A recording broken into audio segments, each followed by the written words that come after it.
Hello. Launcher. Uh-oh. Launcher. Sorry. All right.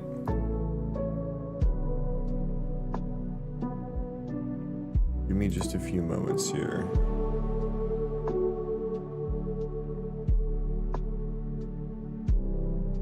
Okay. All right. Oops. Hang on.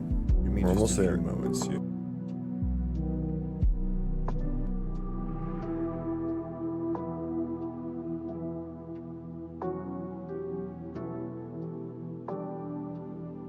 Okay, looking good, cool, cool.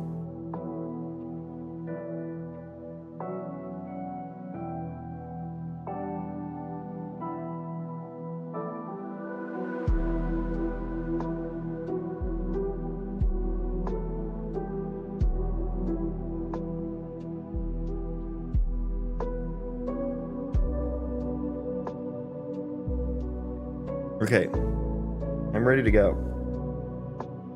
Let's game dev. So I think I decided yesterday that I was going to attempt to ditch the command buffer. Or I at least brought it up at some point. And I think I thought about it a little bit off stream. I think I'm just going to try to do mutexes really nicely. And we're going to see how that goes. See if there's very much stalling or anything like that, you know. So we're just going to try and mutex the shit out of everything today. Chanel, welcome in. Welcome in. Good morning. What did I do here? Ah, yes, this is wrong. This is wrong. So now I got to go through and like fix all this shit.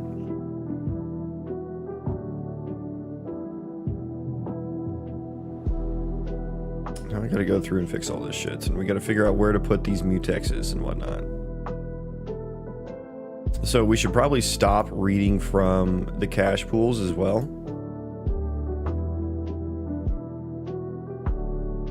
So this might get simpler.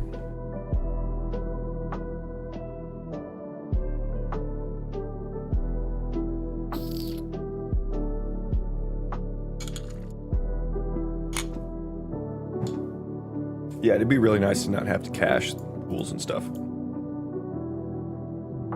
It would be really nice. But I think probably in this scope is where I would need a lock, because we are reading from the cache pools and the entity data pools. So I probably need a read lock here.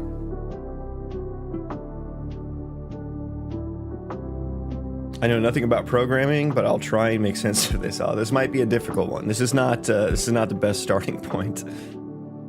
Not the best starting point for someone who doesn't understand programming. But good luck to you. Okay, let's see if this works. Piotr? Hello?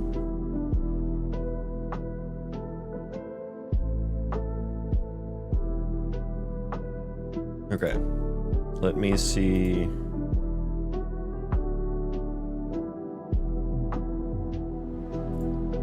Do we still work? Okay, yeah, we're gonna get there, that's fine.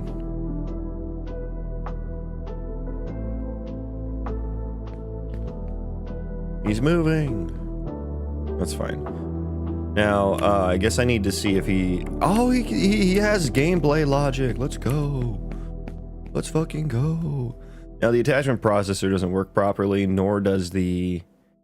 what is it that does the... I forget which one does the... I forget which one does the animations. Is it representation processor?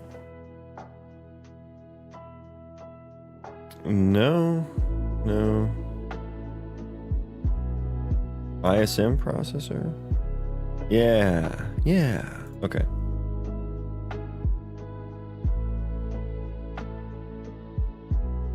I mean, it does look aesthetically pleasing. My code does, huh? Well, that's nice of you.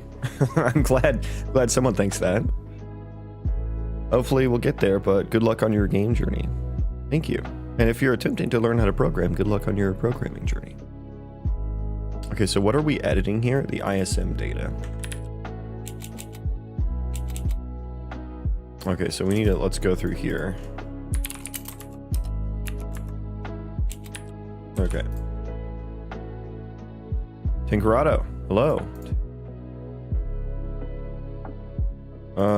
ISM LOD.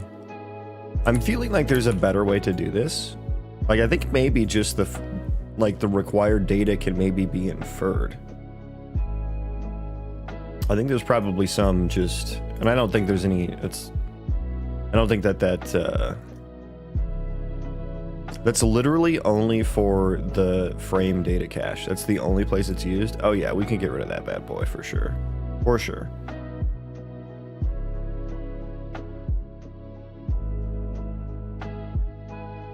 Okay. So that probably will help with the actual animations of the guy, so he's not just like standing still.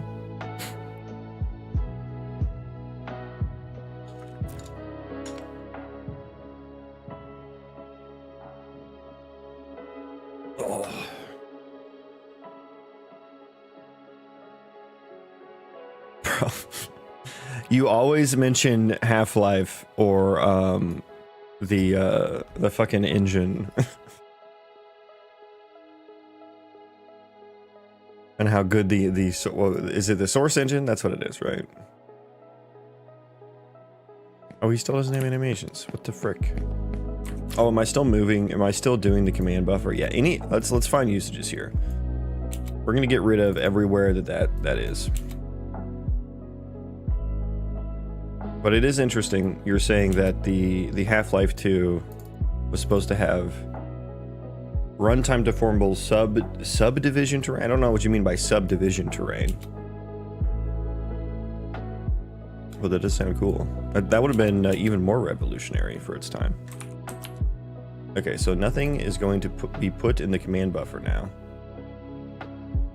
That might be an issue for, like, the velocitor is probably going to be broken. So we got to go through and change some things here.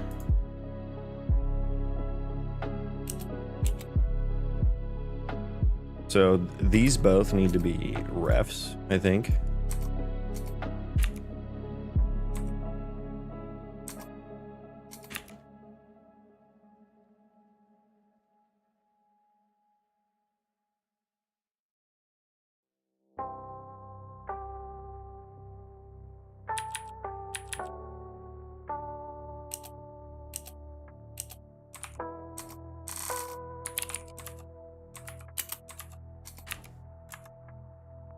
Okay, so that we are editing transform data, right?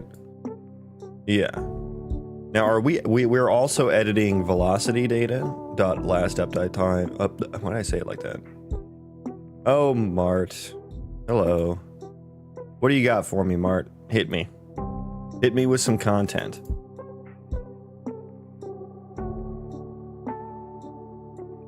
Well, let's just go ahead and fix all these right now.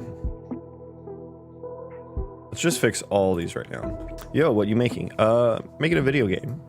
But I'm working on refactoring my ECS system to get some more performance. We'll see how many we can render here in a moment.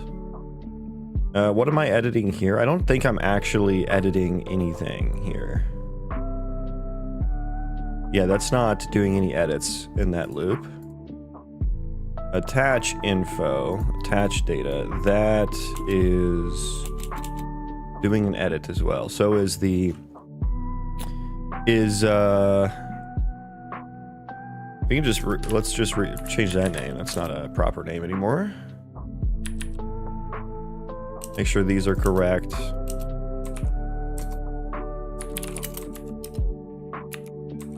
What are you doing? Just said that, Martin. Speaking of Valve, actually it doesn't make sense. Never mind. Well, now I'm curious. Now I'm curious. LOD processor, you probably, yeah, you need to be updated.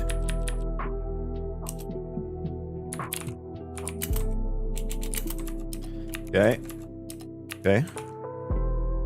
Any other ones that I should, I'll need to rebuild. So let's just go ahead and rebuild. Chunk processor, you're doing reads only. I changed you. Moving tag, you're not even a processor. I need to change you. State tree processor, you've already been updated.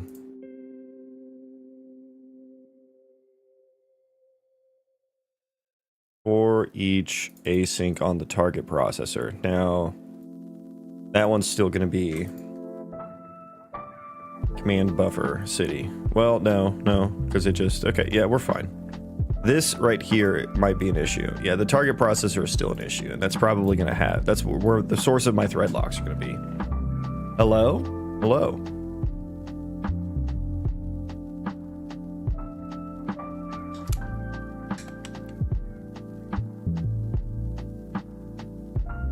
So welcome in, everyone. Welcome in. Let's see if our guy works now. Works once again after many refactors. Bro, where are your animations? Bruh.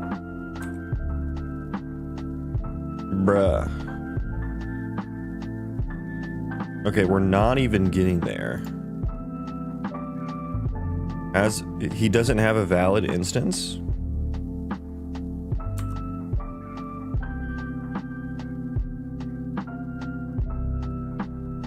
Is that false? No, okay.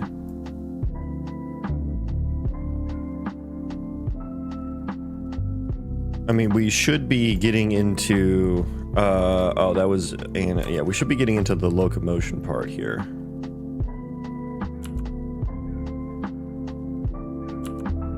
Okay, we do get there.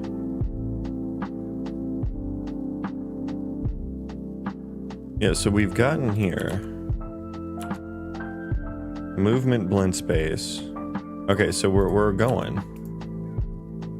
We've got some samples. Okay, so why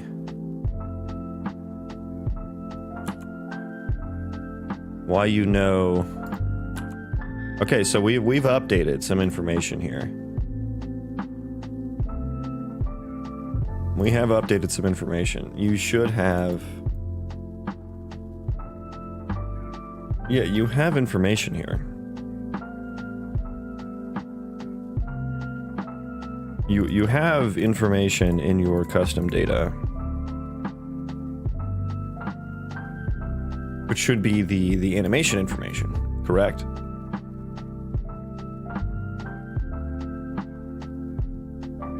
Do I have the wrong like asset in here or something? Where is animations? There it is. Yeah, we have. Yeah, we have stuff.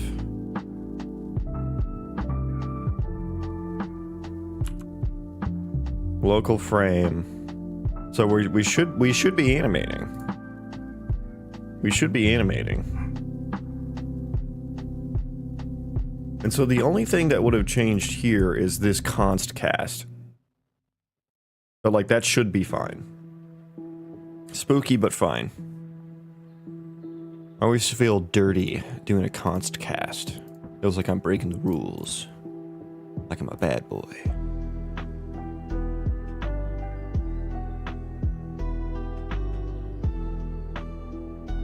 I love coding streams, especially ones where streamers don't flex Vim on us. Yeah, dude, those guys are crackheads. I swear, dude. The Vim coders, they're either old, and I get it. Like, if you know, Zed, I think uses Vim, or does he use Emacs? I don't fucking know the difference. Never needed anything more than Nano in my life, and I'd like to keep it that way. So if you're an old guard, if you're a member of the old guard, I get it. But if you're the new guard, if you're a younger person, if you're below 40 and you're using Vim, like yeah, you're just trying to be a try-hard hacker, man. I'm not actually being super serious about that, but I'm just going along with the joke. I do prefer Rider though. JetBrains products are my heart and soul. Yeah, so why aren't we getting proper updates here? So I wonder if I should, let's take a peek at the beginning of the next frame. We'll see if this data is getting written properly. And so entity anim state, I should have idle. Oh, is it always idle? Uh-oh, okay, so maybe.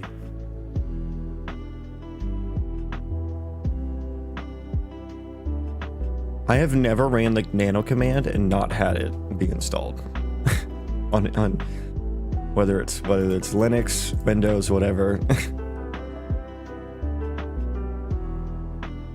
Okay, so the anim sequence is always idle, actually, maybe. Okay, hang on. I gotta catch him while he's moving. Oh dear. Oh my god, that's so cool. Look at that. Look how efficiently that's running. Whoa.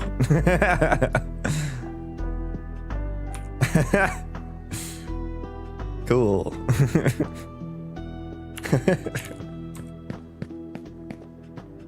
Holy shit, there's a lot of fucking guys. Look how performant it is though. There's so many and it's like still actually running okay.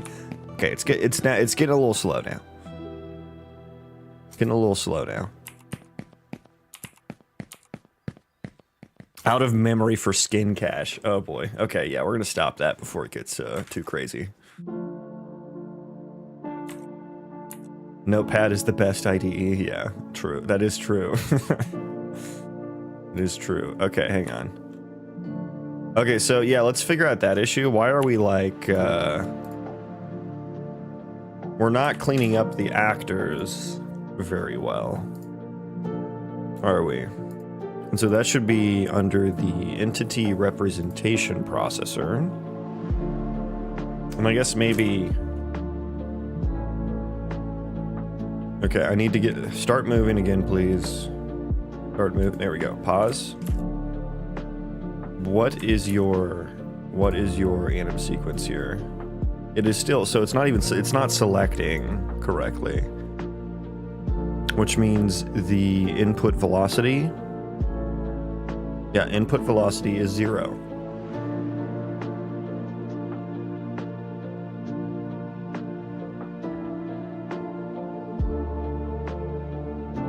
Hypersonic Nerd, first time chatter, welcome in. Hello to you. And a good hello to you. Good sir. Why am I getting 0 velocity here? He is clearly moving. Velocity processor, you should be updating the velocity. Let me see here.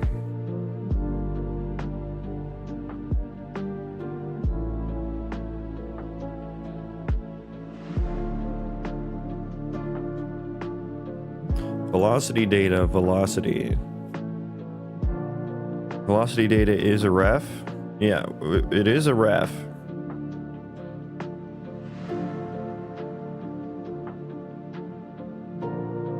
Let's look here. I don't think I added velocity from anywhere else, do I? Only reads. Only reads. Ooh. The move to processor. But that's only when he's an actor, so that shouldn't matter.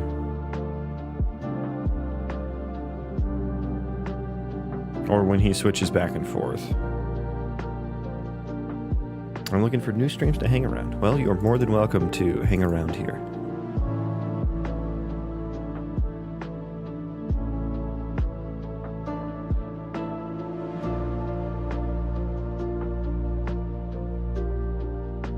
This is the velocity processor itself. That should be happening. Yeah, I don't think it's dying. I don't think it's dying. Stop entity velocity. I mean, yeah, maybe that's happening. I don't think so. I don't think so.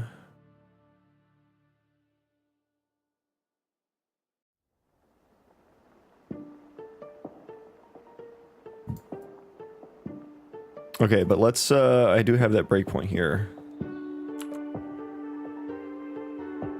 Velocity is indeed 0. How is he moving then?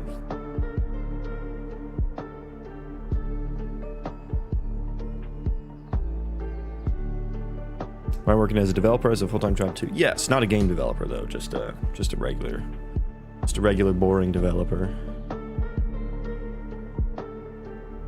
Why, oh why would velocity be 0? Private account? Welcome. What's up with you? Why would velocity be 0? Let's go to the beginning. Let's go back to where it all started. Okay, so yeah, your velocity is 0. We figured out the source of this issue. Velocity is 0, that's fine. Well, no, it's not fine, but... Okay, we have a velocity here. Now, originally this was velocity data.velocity.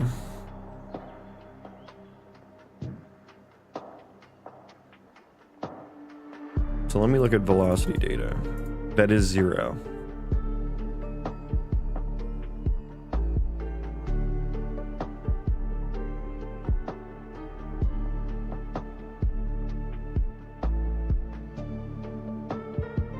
So I guess we're not getting here where we would edit the velocity. Yeah, so we're never actually, okay, I think this makes sense. We're never actually like writing to, I think, so we need to reconcile the difference between the input velocity and the existing velocity. I think this is what we need to do. Okay, so take this back to just velocity data.velocity rather than the input velocity. And then I think I just probably need to add these together or something. If I just add in, let's just add input velocity and see what happens. Well, no, I need to actually do a write as well. But that's not going to help.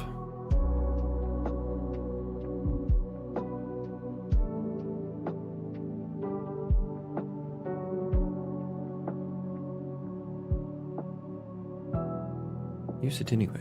Yeah, so that's not actually going to help here. Should I just edit it up front? I don't know, it feels weird. But I mean, like, why not, I guess?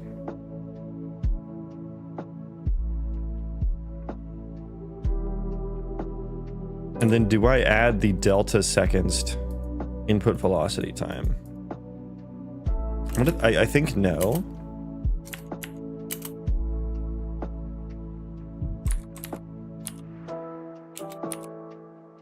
So just add the input velocity.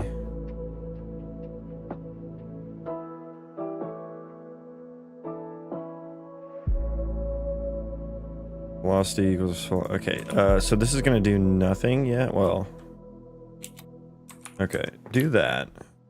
Yeah, this is weird. This is totally different from how I was doing velocity before, because I have a move to processor, and this is what accepts like a move to task from the state tree, and it will calculate like an input velocity. This is like what an AI controller normally would do. If you're familiar with Unreal Engine, an AI controller would add some sort of control input, which is usually just like a direction. And then we can get rid of that one. I don't want that one anymore. We do have a velocity there. Is it correct though? But normally, that would just be editing velocity, the existing velocity, which is what this is right here. This is the existing velocity. And so normally the move to data, the move to processor rather, would just, oh my God. Yeah, that's not correct. Jesus Christ. Oh my God.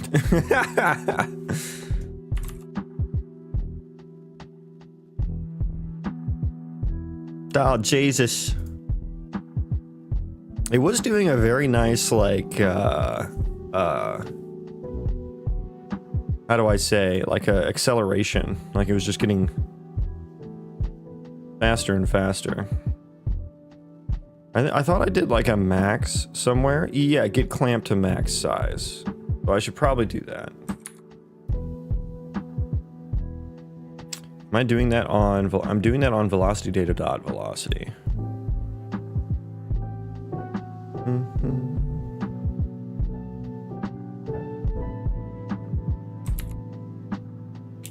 So that... Bro, can I work with you? I don't think there's anything to work with me on.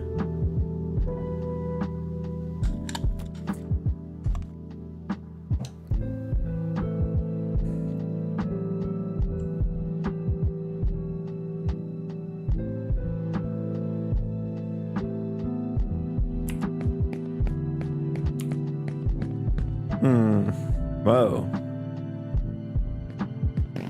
Holy shit. Yeah, okay, so that's still an issue. Okay, let's try to times this by delta seconds. Let's see how that looks. Millipede. Yeah, that was definitely a human centipede type situation going on there.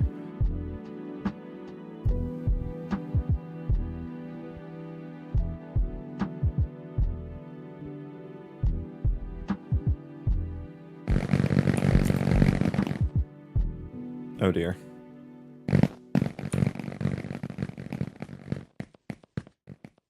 It's so funny, they all have the same velocity information as him. Oh, and I think I turned off the... Oh, wait a second. So this is supposed to be... This is still supposed to be setting the rotation. Why isn't it?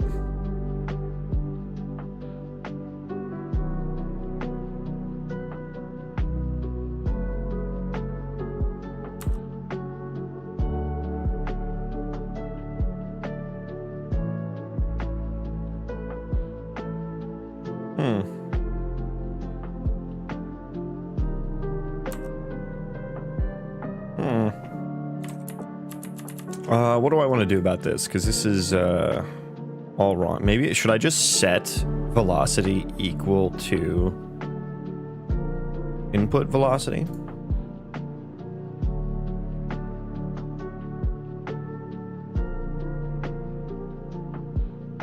I think this is the only... Applying gravity is the only case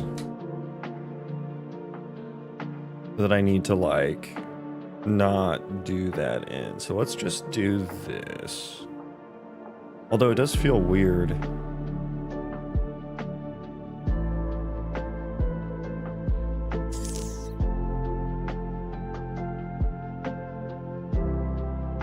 I was not expecting to get into velocity again. If I just set it equal to velocity, what happens?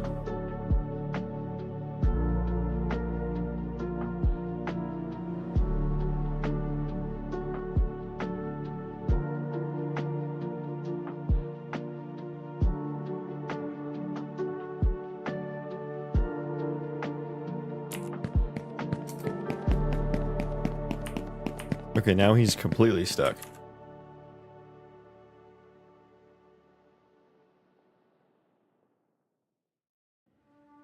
Why is that?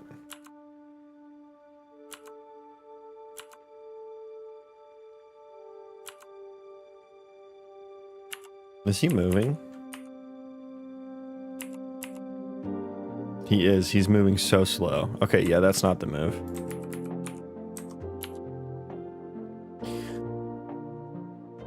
Okay.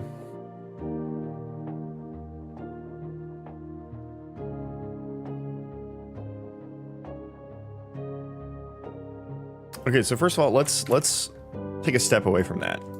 I would like to make sure that these guys are getting added and removed.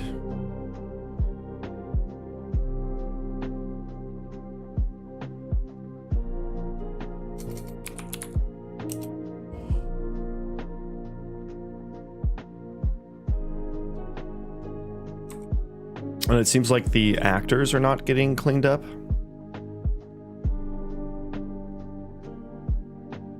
Oh, these are pointers.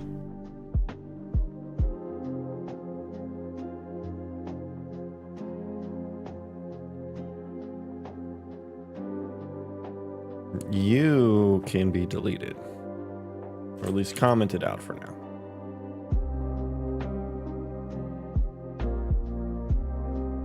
We are switching to, oh yeah, this is no longer a ref. That's probably the issue right there.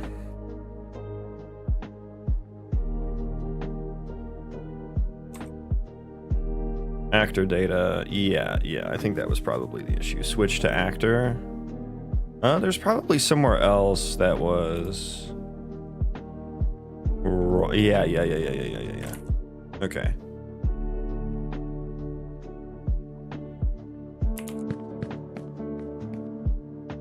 He's still going way too fast. He is trying to rotate.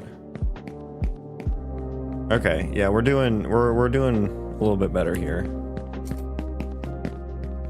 Yeah, okay, so I think that fixed the issue for sure. Velocity is still kind of bad. And he's just going back and forth between the same spots.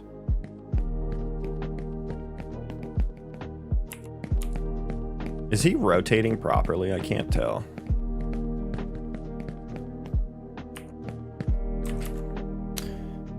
Are you using references to the actors since they are pointers? No. I'm using pointers since they're pointers. I'm not sure. I'm not sure exactly what you're asking by that. Okay, so this is like the most working that I've gotten it. So I'm actually curious now. The attachment processor seems to be going fine as well. So hang on, let's give it a little big test here. A little big test here. This is gonna be chaos. Yeah, so I can that's an easy fix.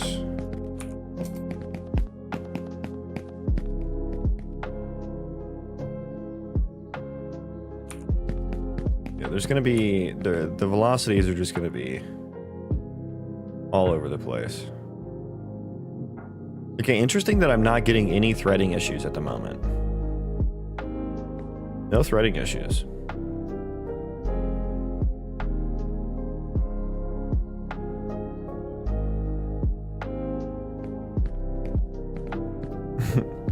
Yeah, they're like way overshooting their targets. But yeah, interesting. That was actually quite good. That was actually quite good.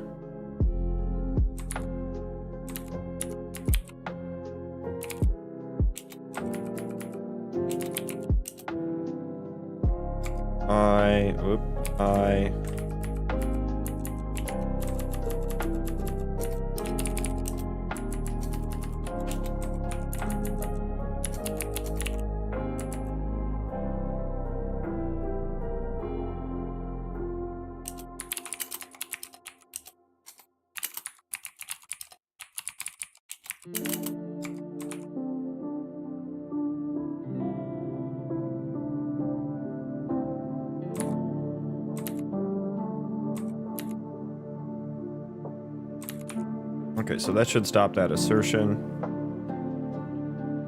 So that's good. That is good. So this velocity thing. So yeah, it seems like the deceleration that I'm calculating from the move to processor is not being able to persist here. So I think actually interesting. So I'll have to kind of change. Oh man, I did not want to have to change this.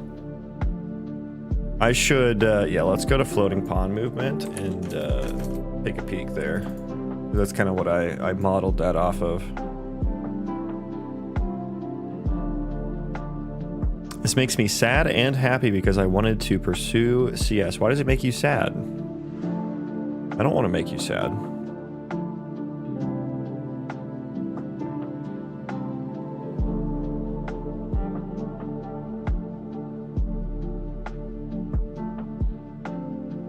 Okay, let me see. So I think maybe this should be in the velocity processor. Maybe that's my issue.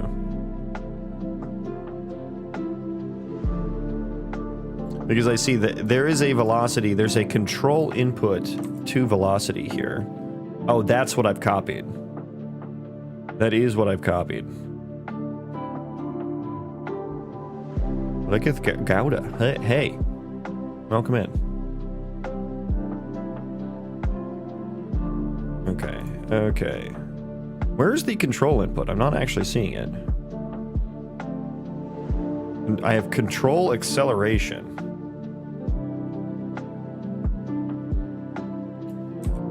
And that is get pending input vector.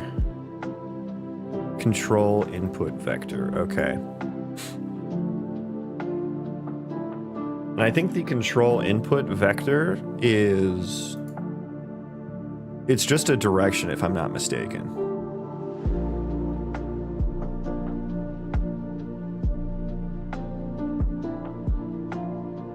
So yeah, I'll probably have to rewrite this, at least a little bit. And then I should probably...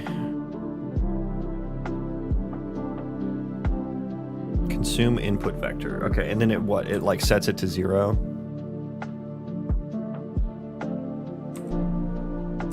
What does that do?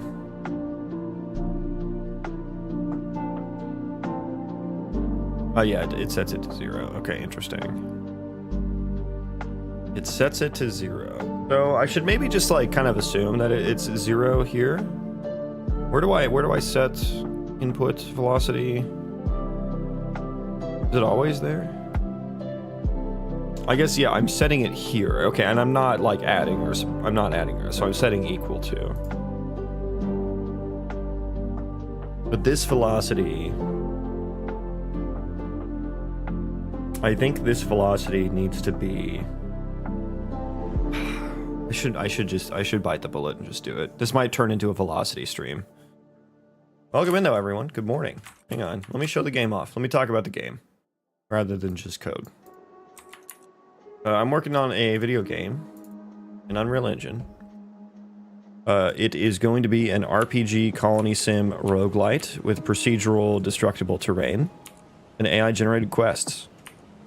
So here is some procedural terrain. Here's some procedural terrain for my game. So just one seed, this one random seed. This is just one small part of the world here.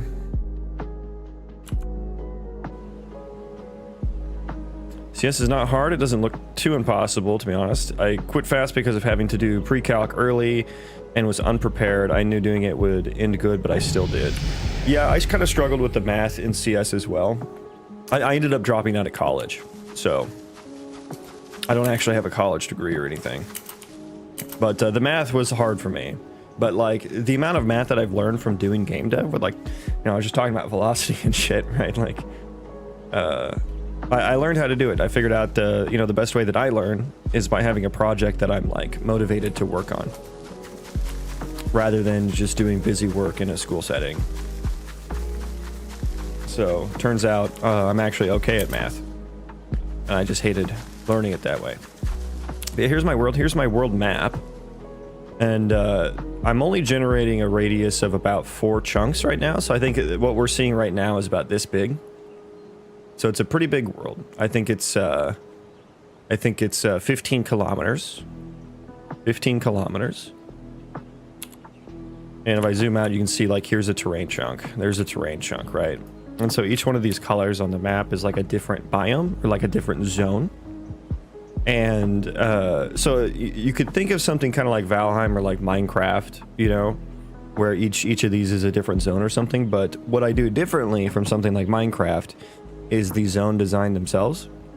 First of all, I want to do like dynamic biomes. And so like, instead of just the jungle biome always having everything that a jungle biome usually has in it, all the same mobs and resources and whatnot, I kind of want to vary that up a little bit. So it's at least a little bit different, right? Like a jungle biome is still going to be jungly, but maybe it has some different resources and some different mobs, depending on the zone. And I'm starting here in the center, and so these zones will get higher and higher level as you venture out. And there are levels to the game, there are like abilities to the game, there will be like talent trees and stuff like that. There will be the Holy Trinity. And so that's already a little bit different from something like Minecraft or Valheim. And then if you think about like a zone in a game like World of Warcraft, the zones are... They have these physical borders to them, and they don't just kind of blend seamlessly from one to another. And like if you picture Minecraft, like if you see a jungle biome, it's just there, or or a desert biome, it's just there. There's no like mountains around it or anything. But in WoW, there's like usually mountains around every zone, and then there's like an entrance from zone to zone.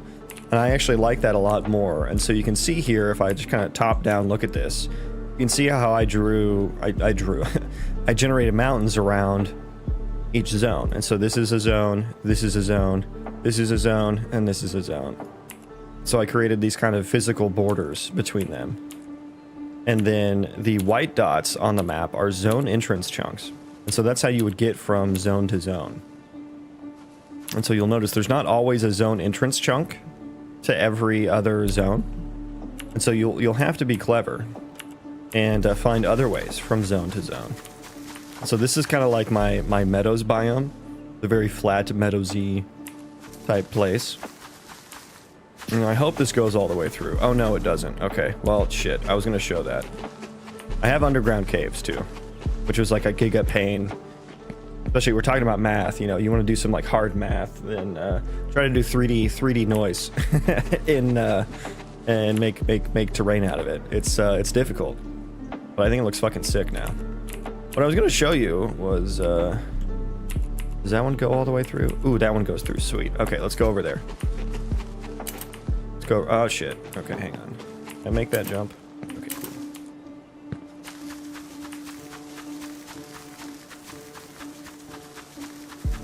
Dude, how is GTA coded is my question. The fact you just spawn and everything works frame for frame.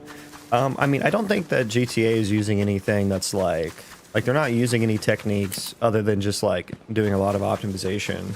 Like they're not using any techniques that like haven't been done before, I don't think. I wouldn't think so. They just probably have like a really good engine that they've built for themselves that works really well for what they're doing. But they're probably, I don't think there's anything fancy, I guess is what I'm trying to say. They probably do virtualized geometry just like Nanite. Okay, so anyway, here's one way you can get from zone to zone. So you've been in this meadows biome, you come across a cave, you're like, ooh, I can get to the other side now. And then this just kind of opens up into a drastically new zone. And then you kind of round this corner, and then it just kind of opens up and to me, this creates like a really nice sense of exploration. And it's like a drastically different zone. Now, these aren't too different. I only have, I don't have all the assets in the world. So I'm just kind of using free assets that I've picked up over the years.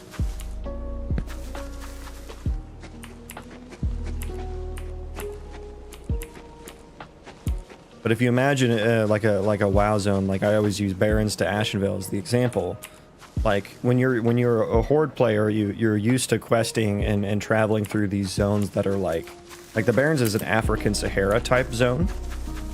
And then when you get to Ashenvale, it's like this magical enchanted forest zone, and they connect together, but there's mountains around each one. So there's only one entrance from Barrens to Ashenvale. So when you cross that threshold, it creates this like really fucking cool moment where it just kind of opens up and you just kind of get this kind of awe-inspiring moment.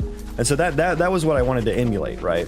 Like Minecraft and Valheim are great games. Everyone loves Minecraft. If you haven't played Valheim, you should give it a shot. But those zones just kind of exist, right? They're just kind of there, right? They don't have names. They're not grounded in the world. It's just kind of like, there's biomes and there's stuff that spawns in it. For me, it's like I want these to be grounded into the world and exist in the world alongside each other.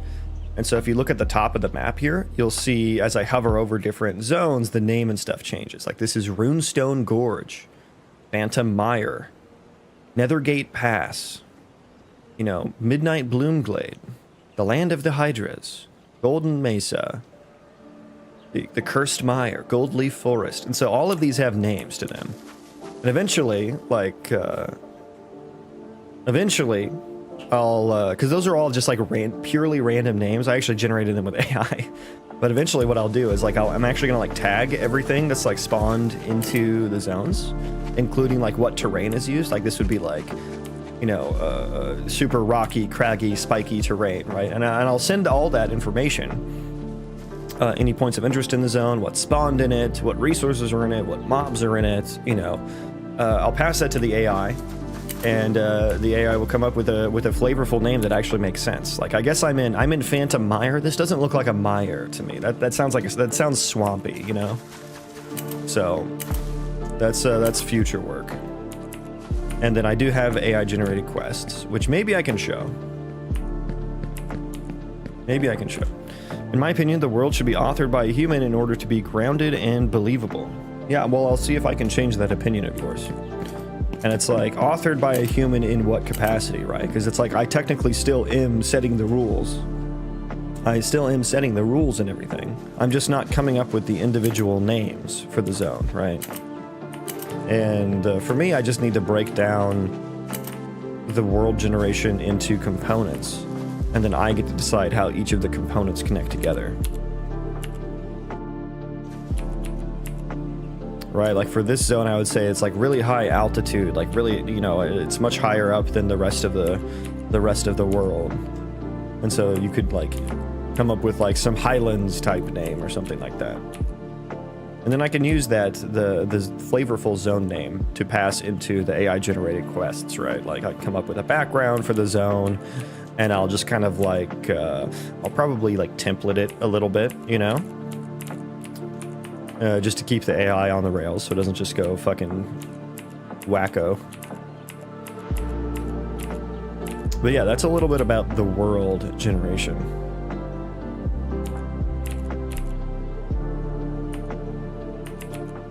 But the flow of the game, so like the games I'm using, it's going to be RPG Colony Sim Roguelite. The games I'm using to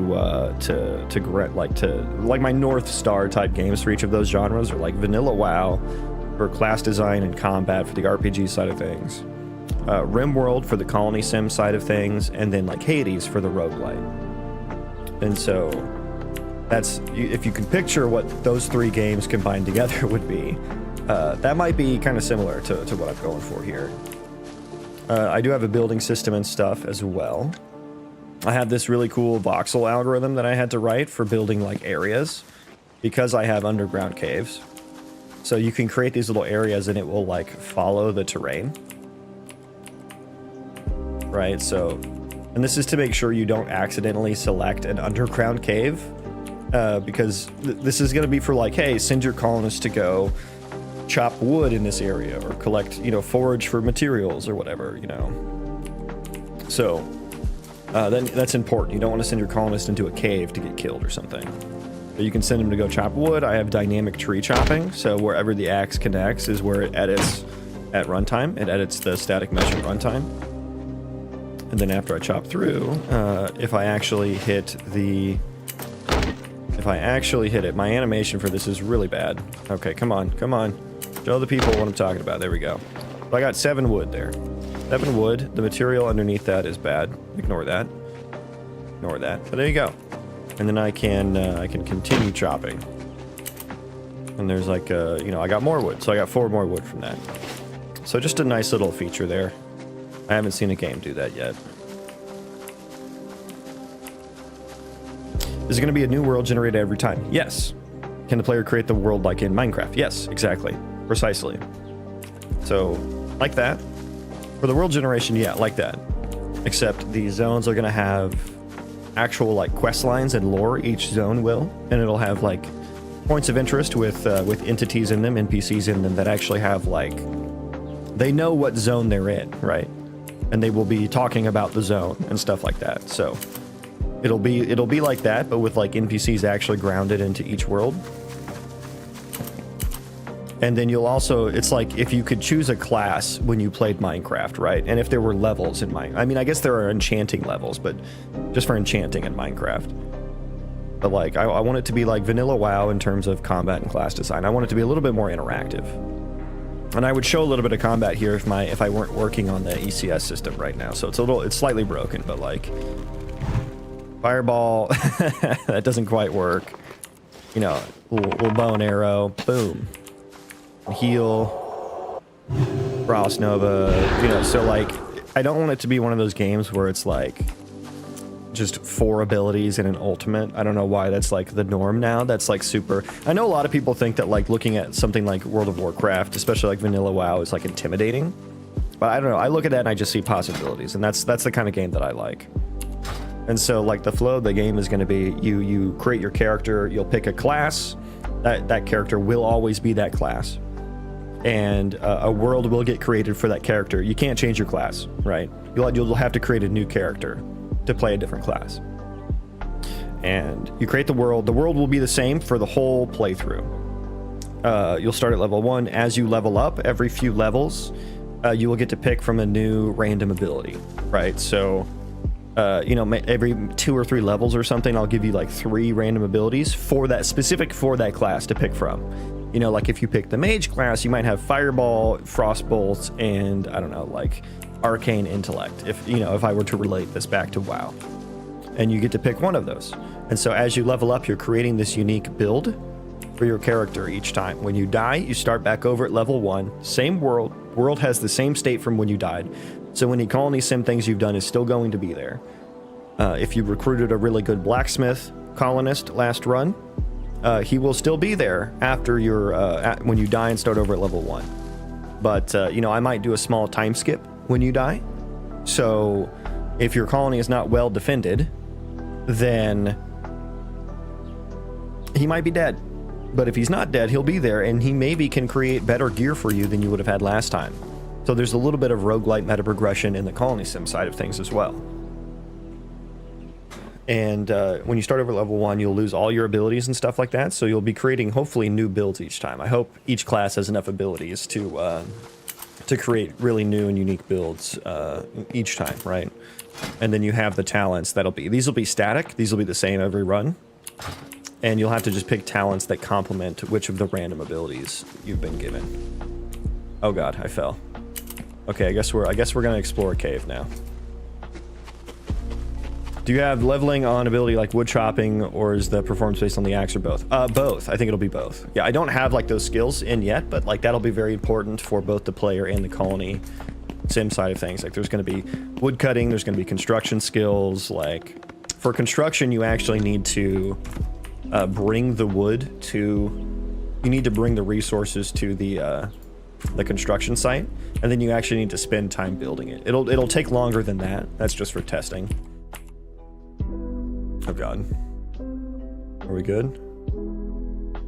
But that'll take construction skill, and so it'll take longer the worse your skill is. And same for so like you'll want to send your colonists to go construct things for you, and then they'll level up their construction skill.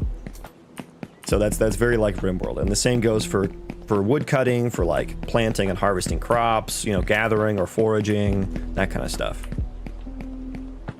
There will be some social skills as well, but I know we all suck at that. So, but yeah, there will be like kind of like professions or something, and I think I'm gonna have the player like pick specialties. Like I think there's gonna be specialties, but I think what that's going to do is allow you to have a higher level in those skills. So it's like you can do every skill, but it'll cap out early unless it's like one of your chosen specialties. Can I even get up here? I don't know.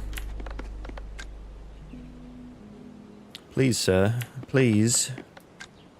Please, will you let me build here, sir? I need to work on the building system some more. It's not exactly super useful yet.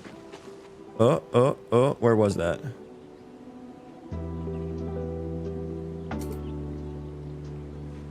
Oh no, I'm stuck. There we go, perfect. Okay, I think I can do something with that. I think I can do something with that. Oh no, they don't have support, never mind. Never mind, I can't. Maybe don't use icons from Warcraft. Yeah, well, I'm not gonna ship the game with those. Yeah, that would be silly, wouldn't it? Just borrowing them. Don't worry, I will give them back. I will give them back, don't worry. They're just placeholders. Everything is placeholder right now, so these aren't any actual assets or anything like that.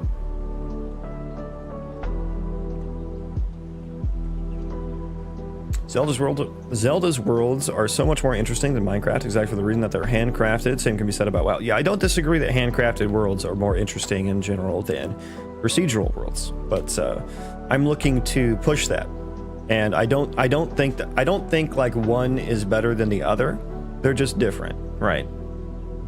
And yeah, like a Breath of the Wild world is just completely different from Minecraft, but it's a completely different game and you get a completely different vibe from the world. Like, the cool thing about Minecraft is that, like, everything in Minecraft is, like, every block is laden with gameplay.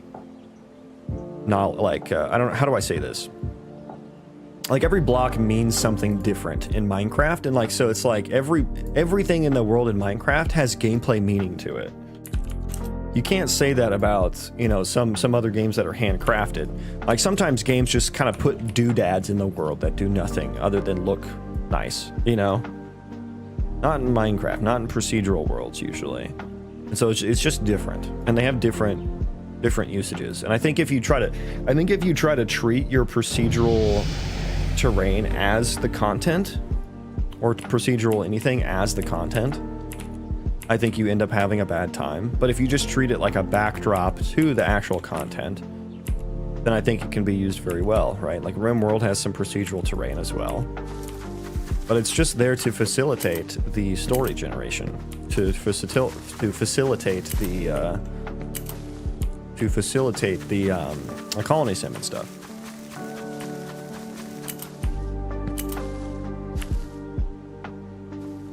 How about trying to be original?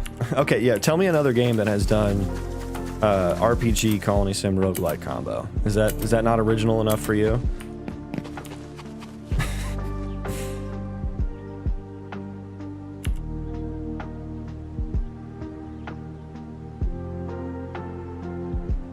Sounds awesome. Thank you, man. I appreciate that. You should have dynamic digging also. I do. Well, it kind of sucks at the moment, but if I run over to like a cliff or something, I can show it. Originality is not real. Yeah, I mean, you have to take inspiration. Like, there's no true, complete, 100% original anything, right? Ooh, I like this. Okay. So here is my dynamic digging. It sucks. Oh shit, I almost fell. Okay. It sucks right now, but it technically works, I think. There we go. Look at that. So I can edit the terrain at runtime. Look at that. Look at that. But it's not working very well. That's not useful. It creates way too many vertices, as you can see. So more work to be done on that. But yeah, there will be a mining skill for sure. What type of game is it? Single player RPG? Multiplayer RPG Colony Sim Roguelite. So I would be showing the Colony Sim stuff here right now, but my ECS system is broken because that's what I'm refactoring it to get some more performance. Like, one of the other things I'm going to do is I'm going to actually run the entire world, or at least as much as possible.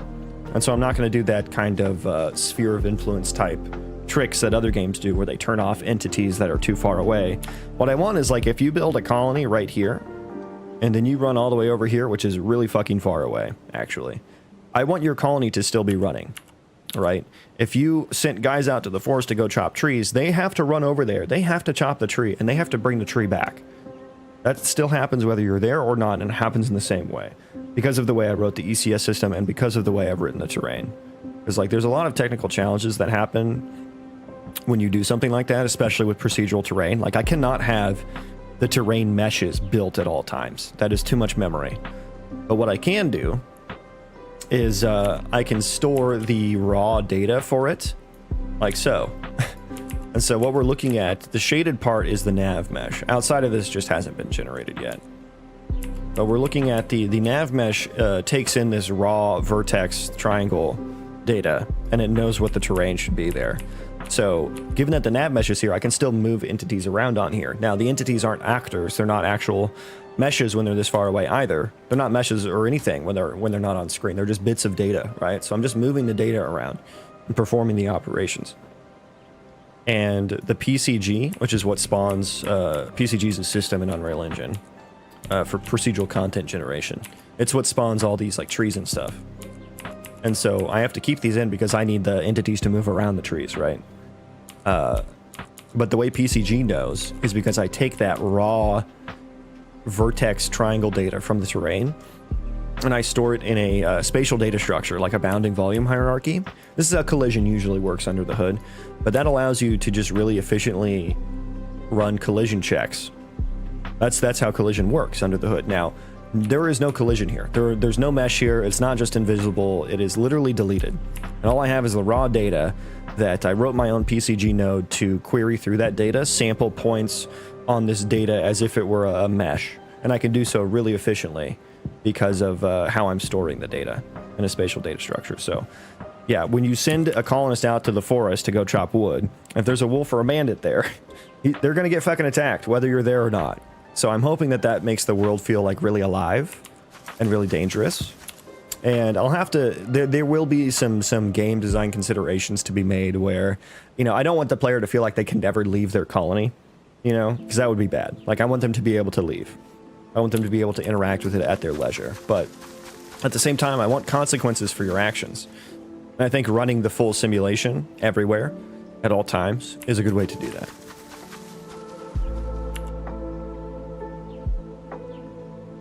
You catch up on chat here.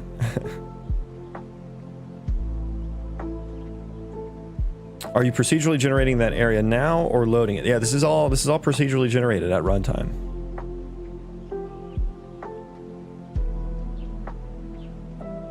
I approve procedural generation, to be honest. Anything that will help you out works. Well, yeah, it's more so just like I want max replayability out of this. And it's like I don't need, like, if anyone has played RimWorld, you'll understand what I mean. It's like you don't need like super high fidelity, super interesting terrain and stuff. Like, there is a level of good enough to where it facilitates the game, like the gameplay that you're wanting. Like, look at Valheim. Valheim is completely procedurally generated, and it's a fucking great game. And it's just a different type of game.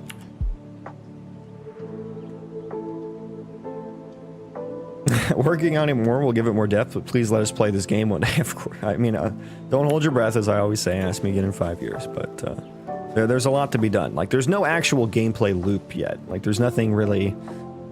Like, doing things has no purpose in the game, so there's no fun in the game yet. There's no fun in the game yet. Not even AI can create new things, and I doubt it ever will be. I wouldn't be so sure. It wasn't that long ago that there was a Google made like some alpha algo model that discovered a new compute algorithm that optimized matrix operations or something like that, and that actually improved AI because of it. And that was a completely new algorithm. I wouldn't be so sure, Tinkerado. Where's the outhouse? Yeah. What type of enemies are you planning to add? Monsters or just animals? Both, hopefully.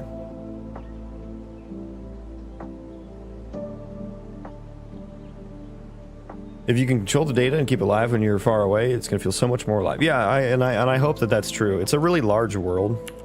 And so, like, if I zoom out here, like, this is it's about a 1, 2, 3. It's like this is a 4 chunk radius, and each pixel on here is a chunk. So it's like this big of a circle is generated right now. So it's a really big world. I'll probably have to make it smaller on release. Probably.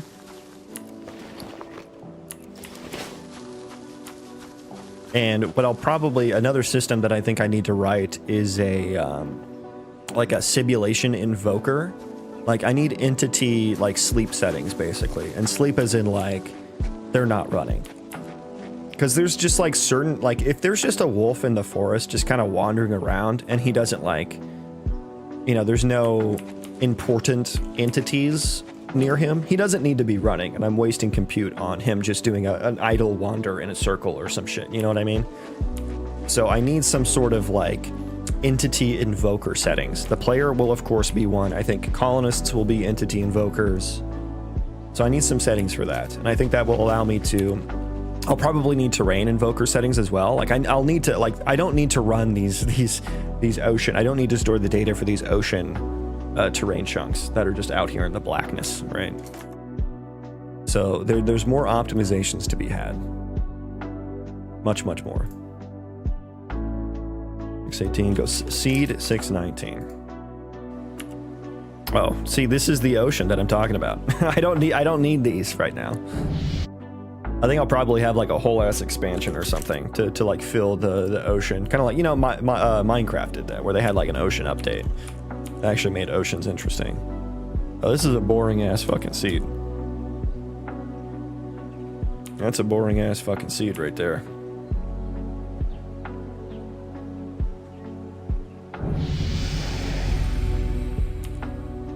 Make so NPCs can kick the player out and name a new leader. Players will have to leave somehow solved. Yeah. I do want I don't know if I'll go that far. I have thought about something like that where they can kind of like rebel, or you can get backstabbed, or there could be like espionage. Like I do want NPC ran colonies throughout the world that like create different factions that maybe you can ally with or become enemies with, or maybe you can just consume them and take over, you know, and just take control.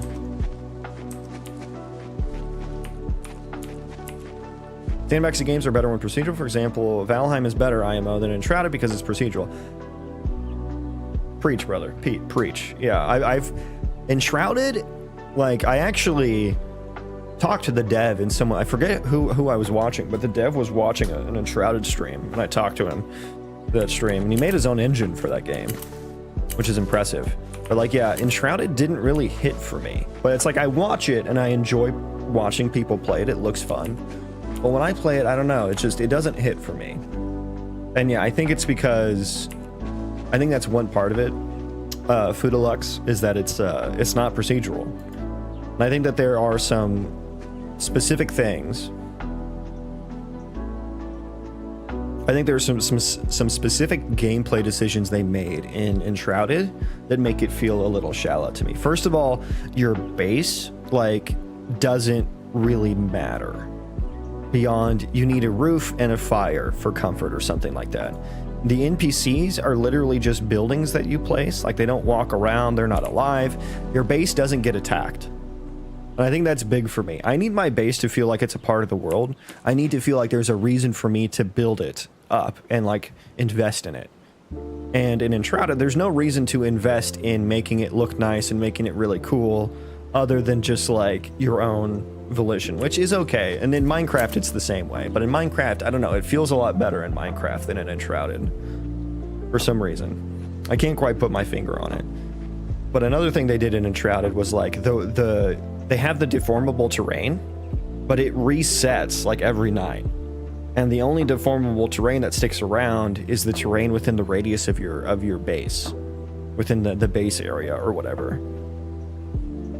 So yeah, it I don't know, it felt a little amusement parky, which is what can happen with a handcrafted game. I also think the grappling hook was like really weird, because like there was no gameplay involved with the grappling hook past just crafting it, which happens in like the first hour or two. And then how the grappling hook works, like you don't even need to aim it. You don't need to do anything. You just, when you get near a grappling hook thing, a grappling hookable thing, a button literally shows up on the screen, like where it is, even though you don't need to aim it. And it just says press E, and you press it and your guy just zooms over there. So it's like there's no gameplay involved in using the grappling hook. So that felt a little weird to me. Like I would rather it just be like a ye olde hook shot, like in Legend of Zelda, you know what I mean? That sounds better. Took a look here, didn't know about it. Thanks for restoring my hope on the possibility of AI superiority. Well, some people don't like that. That scares them. And I get that. I get both sides of that. I was disappointed with AI mediocrity. Yeah, I think the future in AI innovation is in these narrow models rather than these fucking brute force generic generative LLM models, right? Because Google made, they also made the thing that they got a Nobel Prize for. They got the Nobel Prize for like some genetic material AI that discovered like thousands of new genetic materials that would take years for humans to discover. So it's like that kind of shit. It's like the narrow models that are really good at a specific thing, I think are gonna just pop the fuck off, personally. And this generic like analytical statistical average basic, you know, that's what the AI, that's what generative AI is. It's like, give me the statistical average of whatever this prompt is, right? And like that is just kind of like, it's nice for some things for sure, and I've used it for coding and stuff myself as well. So It's nice for some things, but it's like kind of antithetical to doing things sometimes.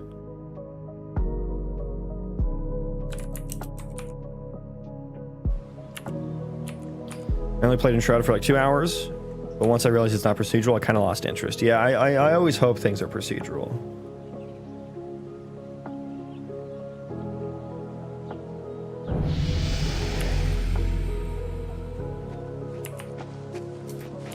This is a nice seed. I like this seed. Not everything spawned yet. Still spawning PCG. What's the theme based on your music selection? I'm guessing some kind of high fantasy setting. Yeah, for sure. Yeah, so picture like, you know, vanilla WoW. Orcs, elves, dwarves, that kind of thing.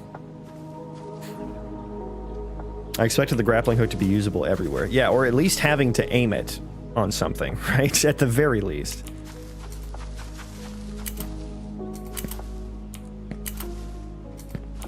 Not on special spots. Yeah, either one would have been a better use case of it, I think. But now it's like literally, it's just a button. Like it's all it is a button. Yeah. I liked Conan Exiles. It's built on Unreal using custom ECS, by the way. Hey, me too. Me too.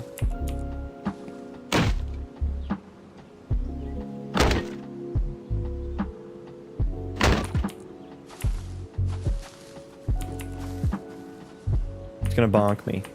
Bonk. I need to make them do damage when they hit people. So and when they hit other trees as well, so we can have the... Definitely stealing Valheim's tree domino system. That was like some of the most fun logging I've ever had. So definitely want that. Definitely want that. I see cracks in AI hype. They are starting to talk about mixing LLMs with more traditional AI. Why does that make you see cracks in the hype?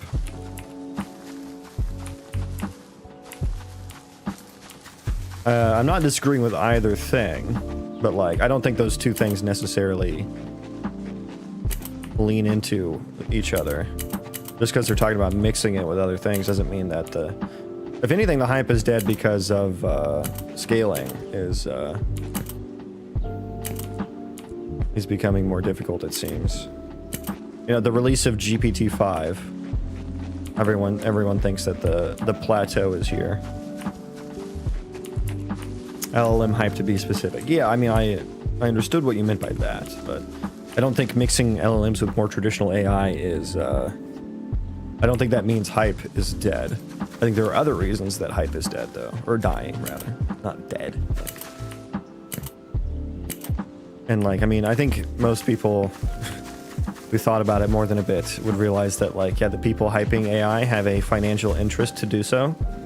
But, like, you kind of have to take that with a grain of salt.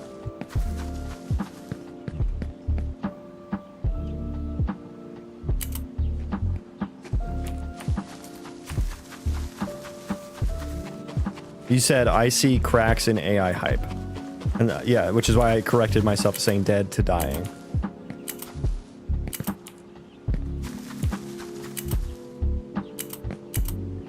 Okay, what's the difference between seeing cracks in AI hype versus thinking AI hype is dying a bit? What's the difference between those two statements?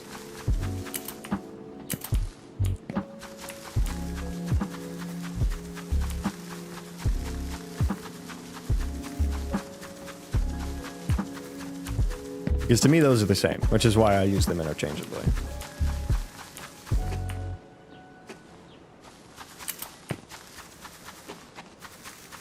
Mushrooms. Ooh, piece of candy. Ooh, piece of candy. Ooh. Yeah, I think this moment's really cool. When you can get a vantage point and you see, like, the next zone. And, like, just imagine, like, there's a big cave there. Imagine if there's, like, a giant city over there or something, you know?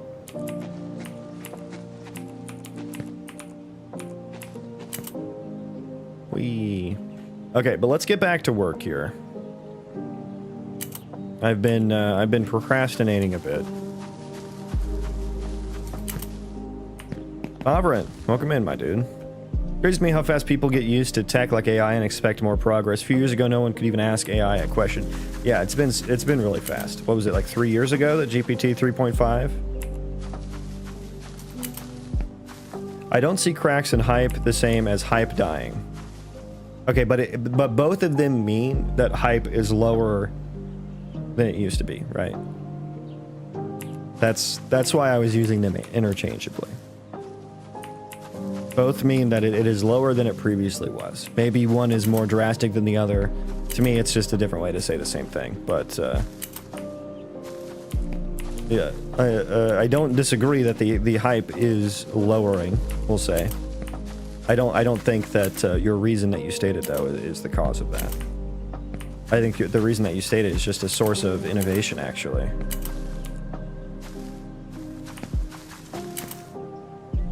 Oh dear. Oh dear.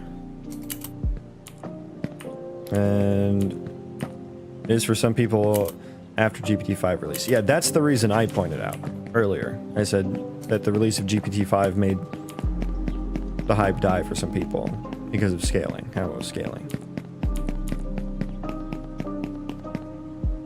This is a nice cave. This is a nice cave.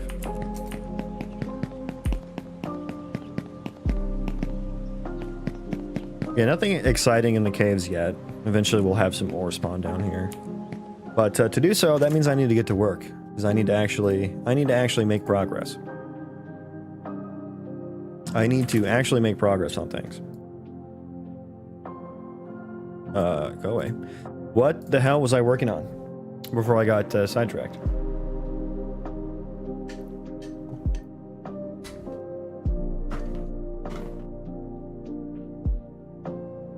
How is the ECS refactor going? Thank you, Sovereign. It's going good. We're at like we're at a pretty stable point here. The velocity, I think, is probably the only thing gameplay logic-wise that needs to get fixed. Because I'm handling the velocity differently now. So it's a little weird. You'll notice that they look very orbity. They're very orbity. They're running probably way past their target. But yeah, all the logic does work. Other than that, I think the logic is working. And so I'm gonna switch to using mutexes. And first of all, let me get rid of these two things because I don't think I need them. Actually, the frame data cache I do need. I do still need that.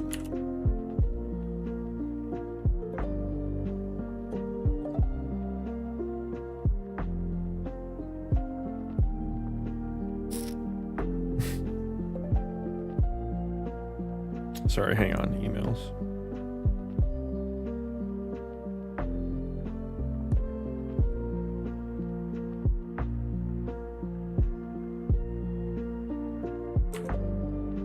A lot of people on screen, pretty impressive. It actually, believe it or not, used to be better.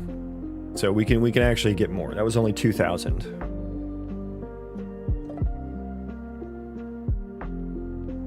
We can do better than that. How long have I been working on this for? Going on almost 3 years here in a few months, I think. So velocity processor. I need this to be like floating pawn movement is what I modeled this after. So I think I should probably just change this. Wrong thing. I should probably change this code to just run in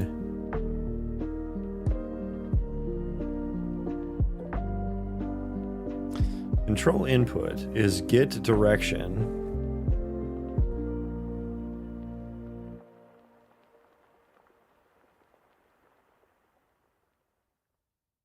I think I should probably just do something like this. Input velocity equals that. Velocity data is a ref, so we can edit that.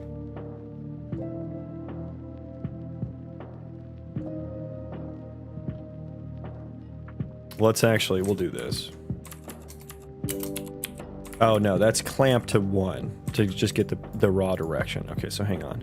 I'm gonna take all of this, copy it, comment it, and we're just gonna fucking slap this bad boy in the velocity processor. So input velocity, goodbye.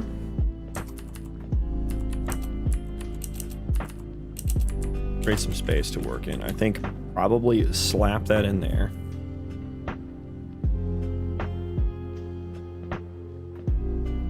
I think actually grab you, go here, control input is now control input data, input velocity. Do I multiply that by delta seconds? I probably should. Let's start with no right now. Let's start with no. And then I also need const f movement entity data. Movement data, and I guess I'll probably need to grab it from the move to processor. There we go. Move to data. Move to data movement type tag. Oh, interesting. I wonder if I should set that on the control input. On the input velocity data.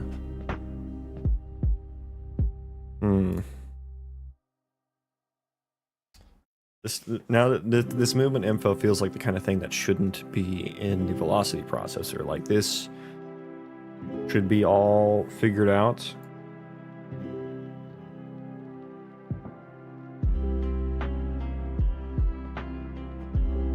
From the move to. But I don't know how. Okay, well, we're gonna keep trying to just make this part work. So I need move to data. F move to entity data, move to target, entity data, move to data. It's exceeding max speed. I guess we'll have to copy that over as well. Move to processor. Let's pin these. Where is exceeding max speed?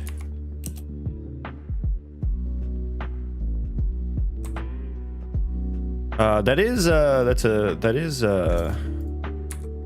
static, so we can just actually just do that. So that's kind of nice. Yeah, this is a weird import, but we're gonna leave it there for now.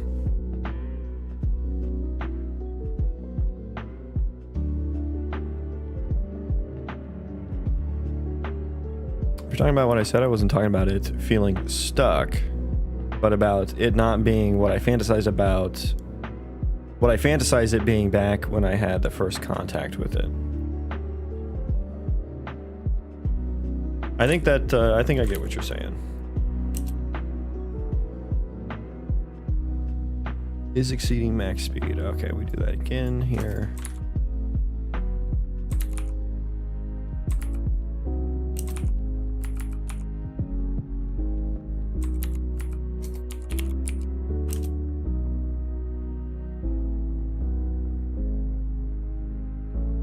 And so this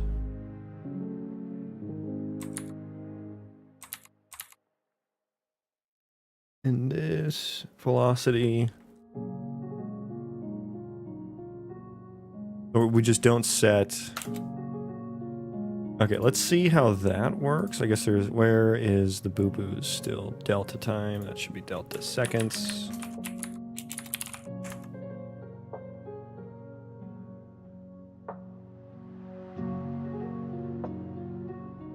Okay, let's update that. Okay, so I guess I don't actually need the movement data. Okay. We just need to add move to data.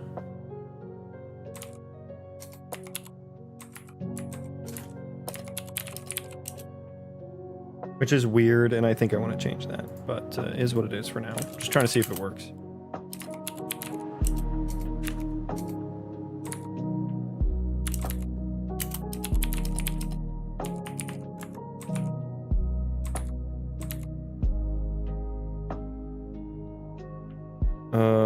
Input velocity data.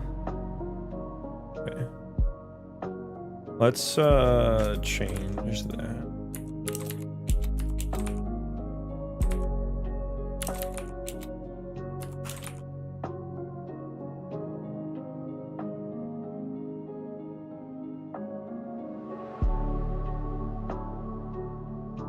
Rebuild now.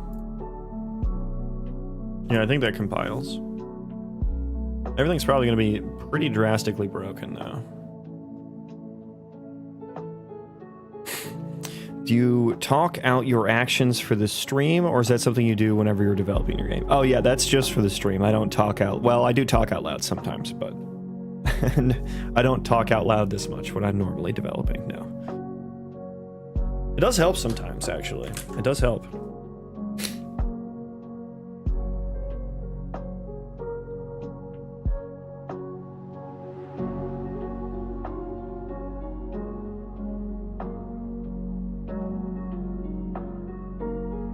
There we go. Here we are.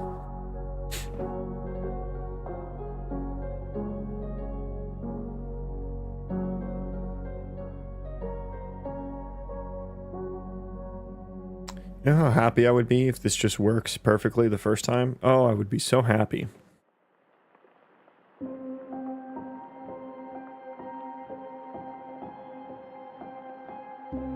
There's a lot happening in the velocity processor, though. So I will definitely want to rethink how it's structured.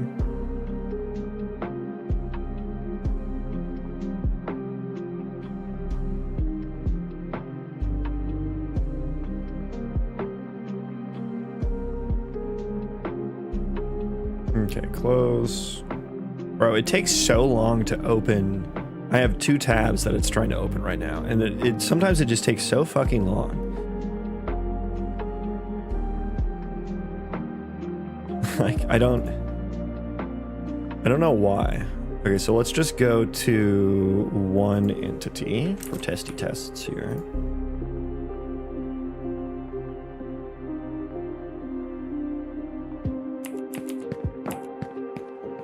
Oh my god, he's got, his acceleration is through the fucking roof. Holy shit. I feel like your max speed is not being set properly. Because he's moving very fast. And also, I guess we're not editing the velocity because he's not,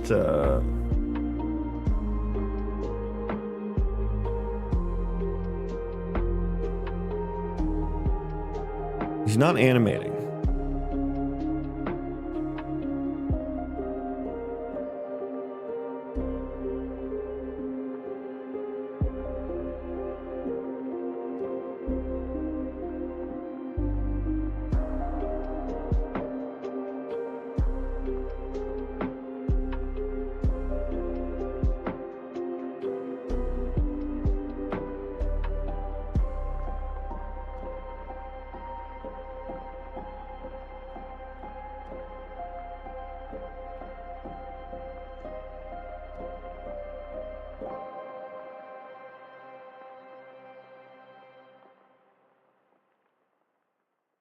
What's this code for Heartbound? Does this look like pirate software code to you? Be honest. I definitely have written some pirate software ass code in my day. We all have. We've all been there.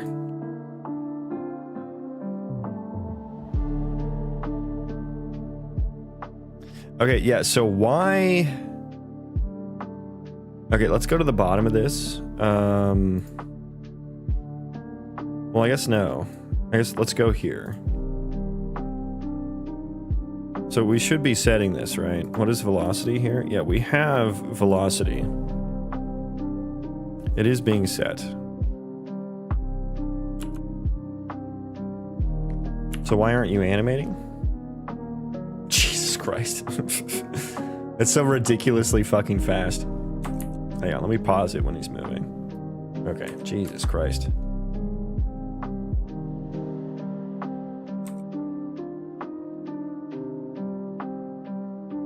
So yeah, let me check here what the velocity data is. Yeah, there is some information there.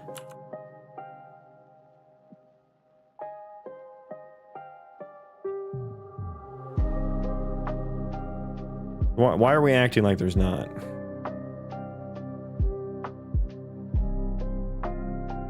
Why are you acting like there's no... Wait, he's got... That is an animation.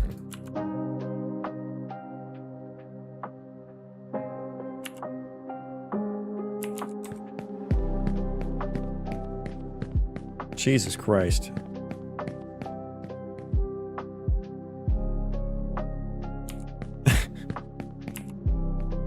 Huh. Okay, I don't know why the animation's broke then.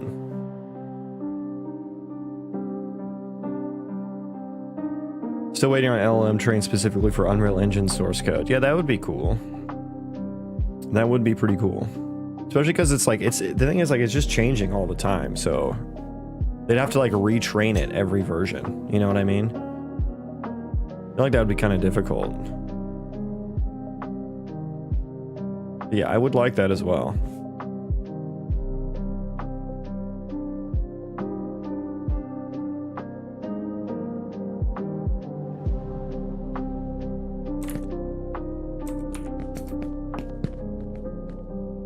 Jesus, god damn, dude, bro, chill.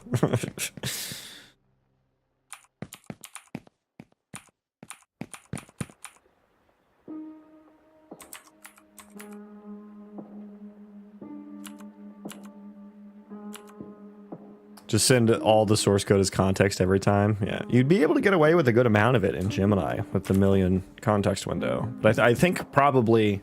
Do you think Unreal Engine source code is more than 1 million tokens? I think it probably is, because a token is like 4 characters. So I think it probably is more than... Way more. Let's just say, do you think there are 1 million lines of code? I don't think there's 1 million lines of code. I think there's probably several 100,000.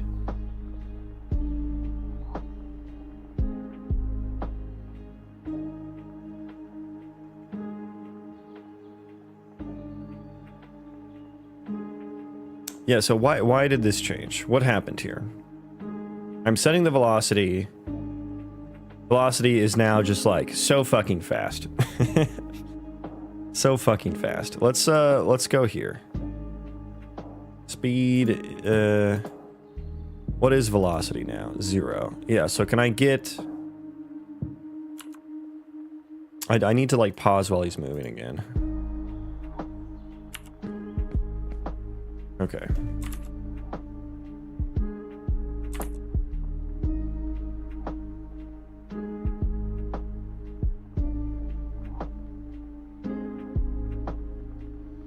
I can see that becoming the new IntelliSense software releases just come with an LLM trained on the latest updates, built-in documentation, basically.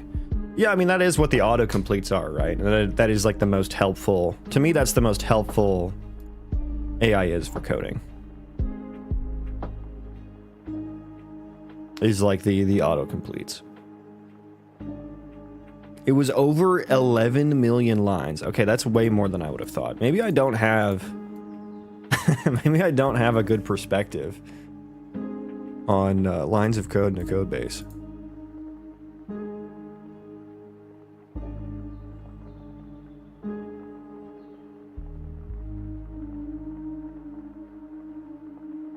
Bro, vibe coding blueprints sounds like my personal hell.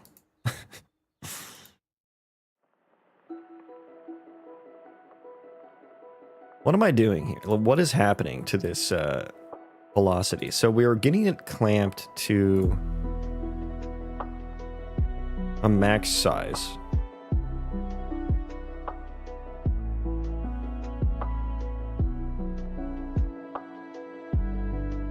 Max pawn speed is supposed to be 175. We're moving way faster than that.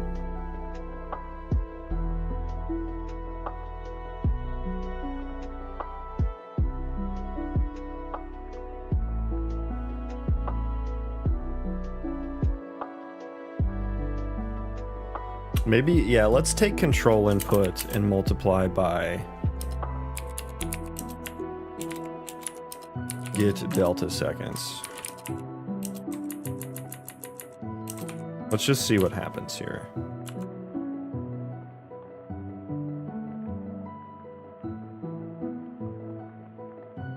Vibe coding in general is hell. Yeah, for most things, yeah. It has a very narrow use case for me. I have used it a little bit actually with the ECS refactor that I've done, because I've gotten myself into like look at this function. Like this function is disgusting. Like doing this variadic template to metaprogramming in C++ is so hard. Like, what is this? Like, you know, this function was vibe coded. Very hard vibe code. It works. It works.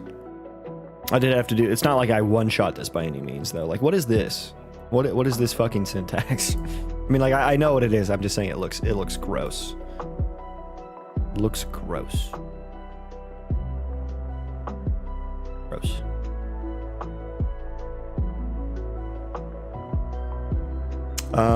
Okay, so where are we?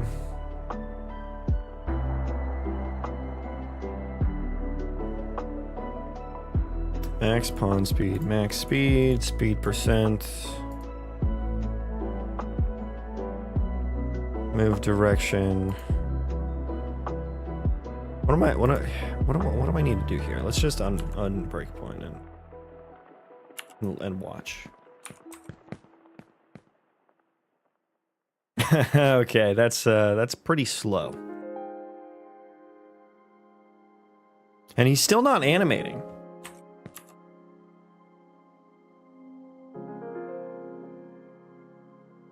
That syntax looks like it's trying to cast a spell. Yeah, that's what it feels like too.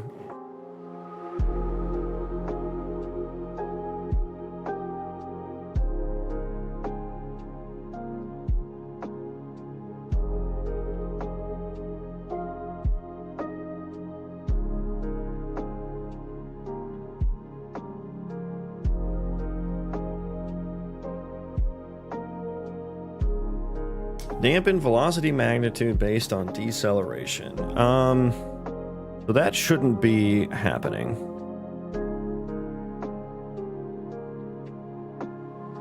Speed percent. Yeah, does this ever happen? Yeah, okay, yeah, it does.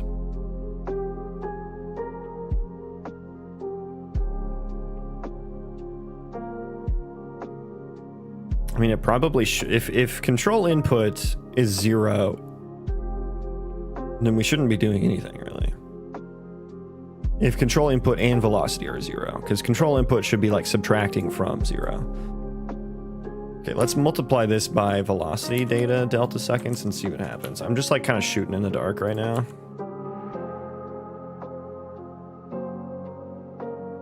I need to actually break this down a little bit more in my head.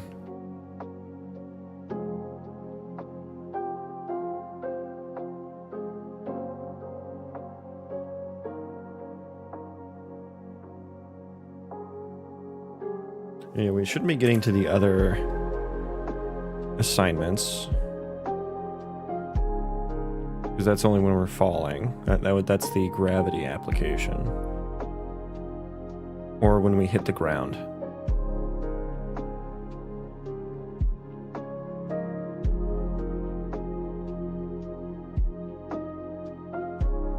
Okay, does he move like okay now? He's still moving. Okay, it's either too slow or too fast.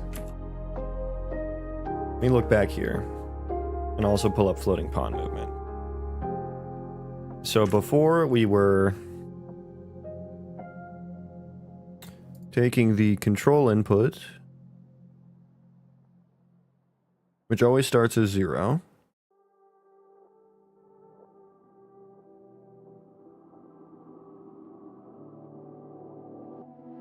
Do you do 80% CPP code and test blueprints? And would you say it's balanced for this project? I don't know what you mean by test blueprints, but yeah, it's mostly C++, mostly CPP. Is it balanced for this project? I mean, I don't know. I mean, yeah. Not sure how to discern whether it's balanced or not, but I mean, it works for me. You know, a lot of the systems, terrain generation, ECS, you know, those are very CPP heavy systems. Yeah, I feel like maybe delta time is not being taken. It's either too much or too little.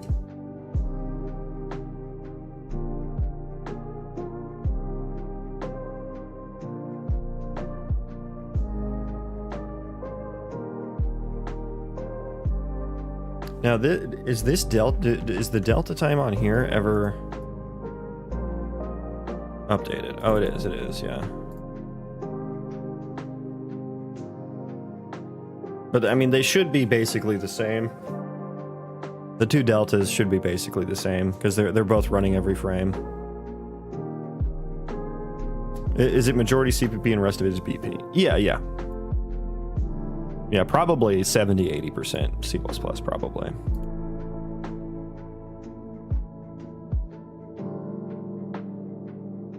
So I take the control input, we clamp that to 1, basically, so that it's just a direction.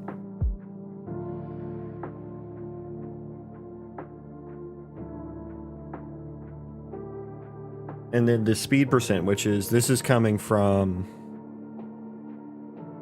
I think I probably clamped to max size. Analog input modifier. Yeah, which I renamed to speed percent because that makes way more sense than analog input modifier.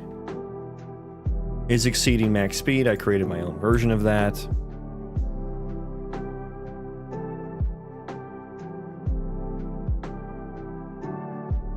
And then we start editing velocity. I wonder if I shouldn't...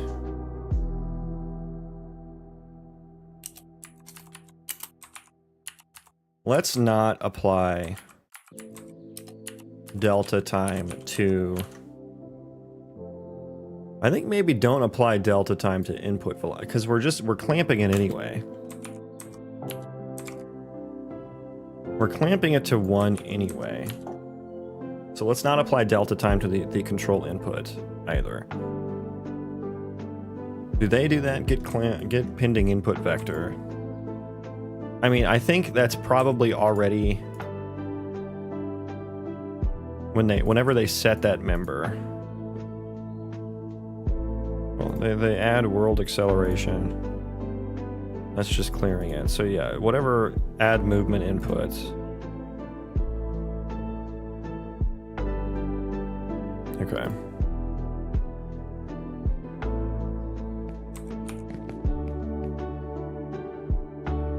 Is he stuck now? Hang on. Okay, let's restart real quick. Oh my god, what the fuck was that? Dude, just tweaked the fuck out. Oh my god. Okay. Okay, yeah, we need delta time. We need delta time somewhere. Okay. Take that back.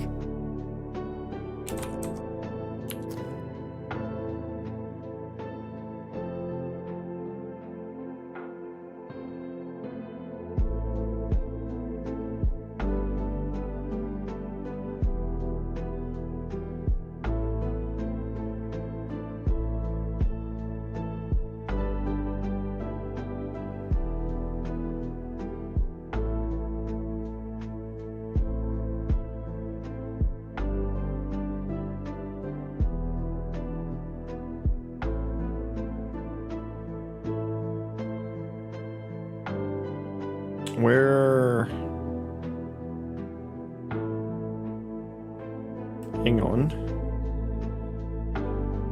Good point along direction. Let me move that out of the way.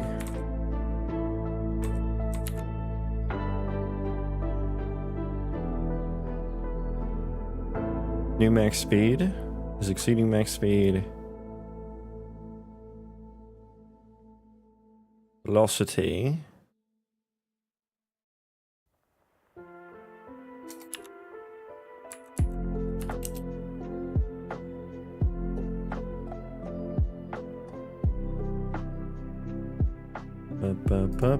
I mean, this feels fine.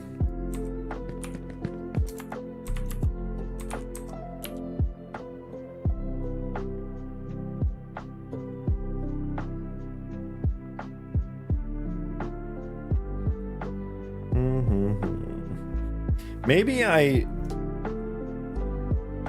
think maybe I shouldn't apply delta time until the very end. But it's like they apply delta time.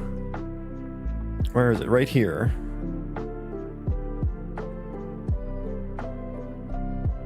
So it's like, I mean, I'm also doing it there. In those two spots, delta time. And delta time. So it's like, why?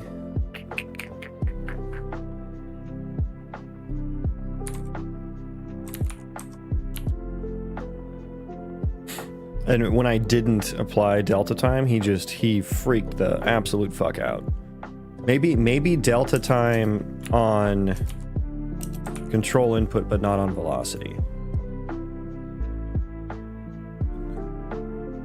That's still too fast. He's not freaking out anymore. But yeah, that's still way too fast. What are you comparing your code to?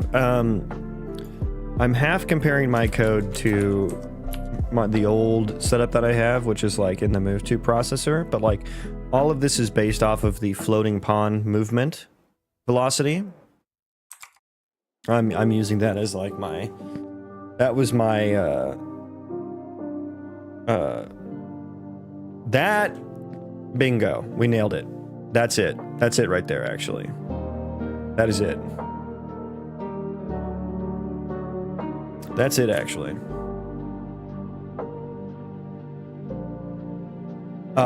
But I was using that as kind of like my cheat sheet for acceleration and deceleration. Acceleration is easy. Deceleration is actually, it was really hard for me.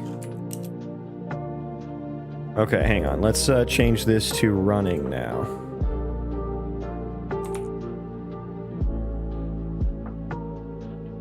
That should be a bit faster. Is it? I need the animations back. So hang on, actually change that back to walking.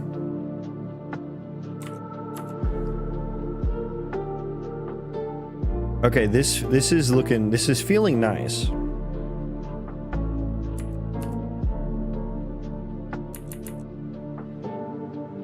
That's feeling nice.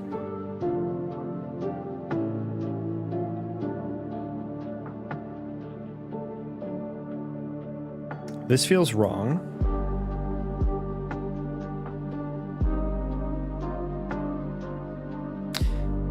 Have I seen the new hit on Steam? Yeah.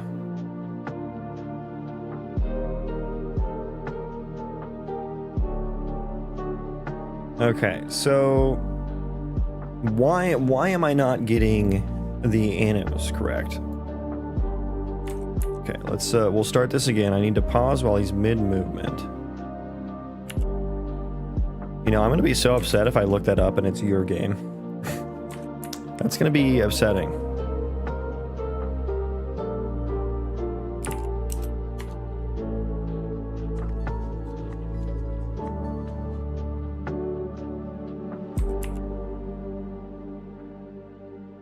Okay, so he is playing the idle anim there.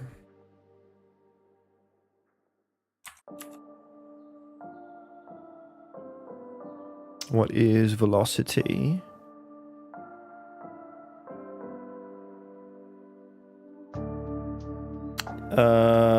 Velocity is very low.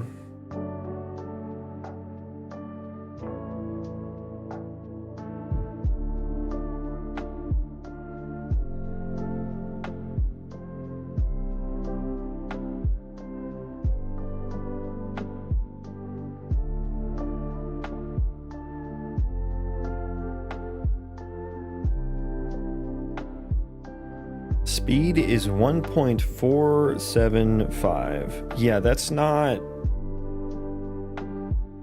I don't think that's what it is.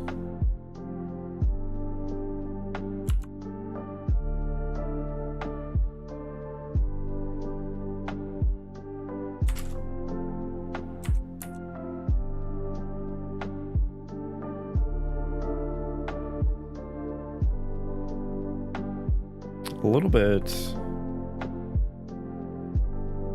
Okay, yeah, now speed is...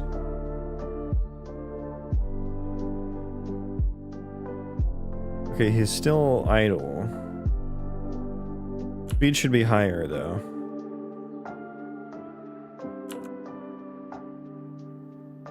Is that what it's getting set to?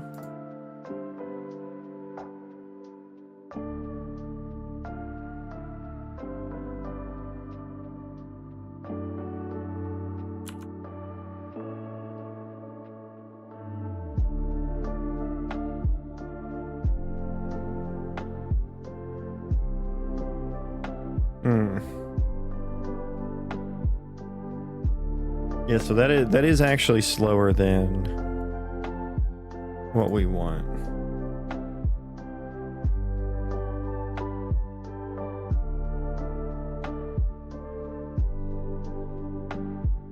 Move direction, control input. Times, okay, so if we don't do delta time, I think it's too much. I think we tried this already.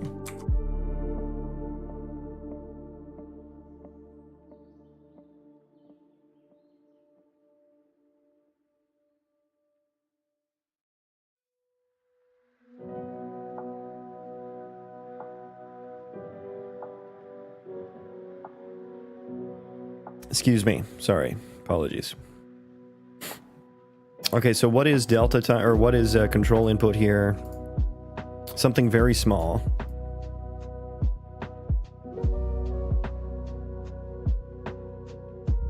Although speed percent is 1 now. So new max speed 175. Yeah, that makes sense. But that's gonna be like yeah, that's way too fast.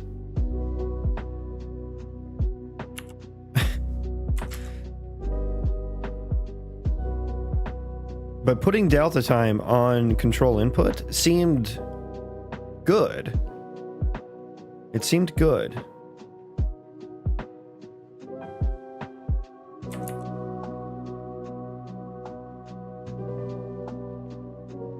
God damn, he's so fast.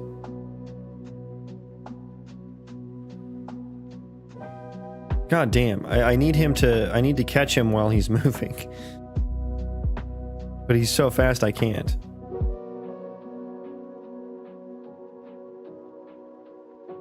Okay, so he's getting a little bit of anim there, actually.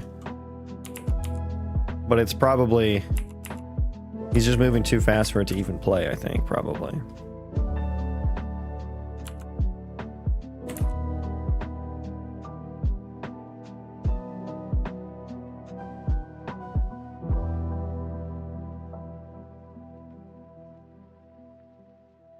So I don't get it, because I am clamping the velocity here.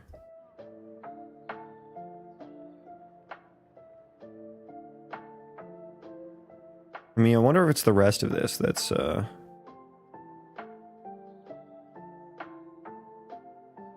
maybe we can turn off affected by gravity.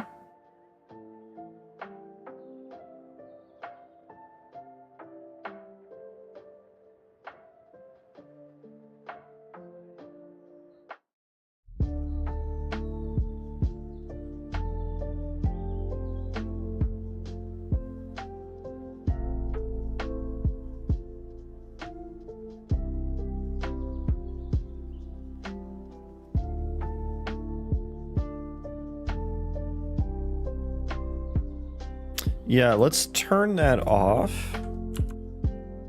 And and we'll make sure, because gravity shouldn't really matter a whole lot for this level.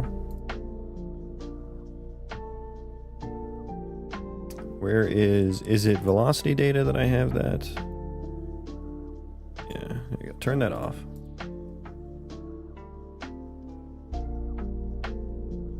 No, he's still like super fucking fast. Jesus fucking Christ.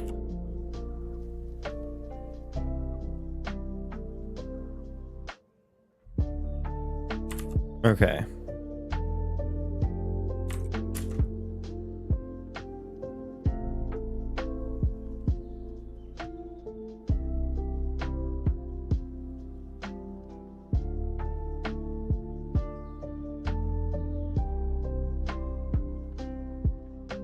Speed percent is 1. Max pawn speed is 175. He's not exceeding max speed.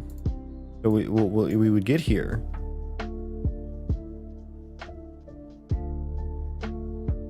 Times time scale.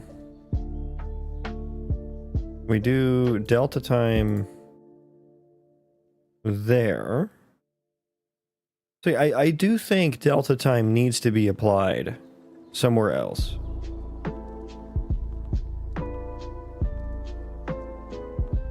We're doing it here as well. And is that's what happens in... Yeah, that happens in the floating pod movement too. I mean, the issue has to be with the control input, right?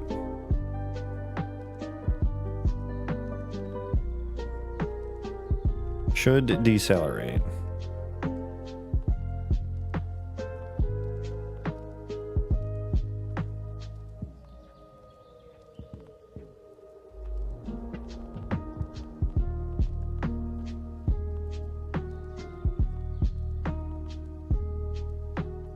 Times equals speed percent.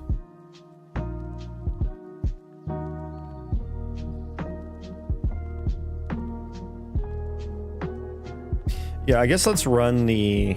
Is there anything else I want to see? Let's run the vlogger and probably help me out a little bit here.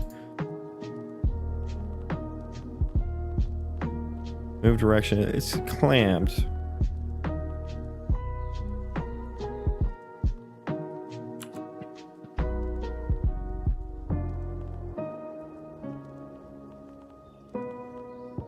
Yeah, move too fast? Yeah, you don't fucking say. You don't fucking say.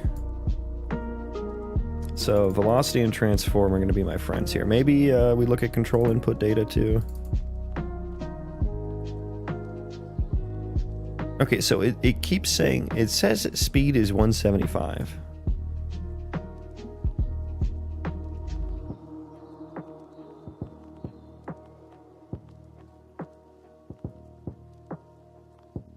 I don't believe you.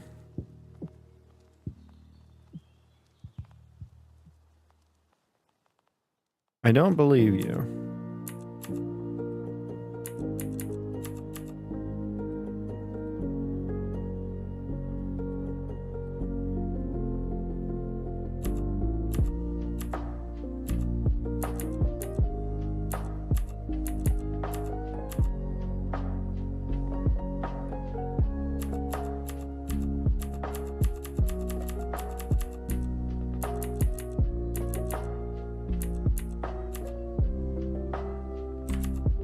Is it how I'm applying it to the transform at the end? We're setting transform to new location. What is new location? Current location plus velocity. Do I need to multiply that by delta time? That's the missing key. Probably? Question mark? I don't know.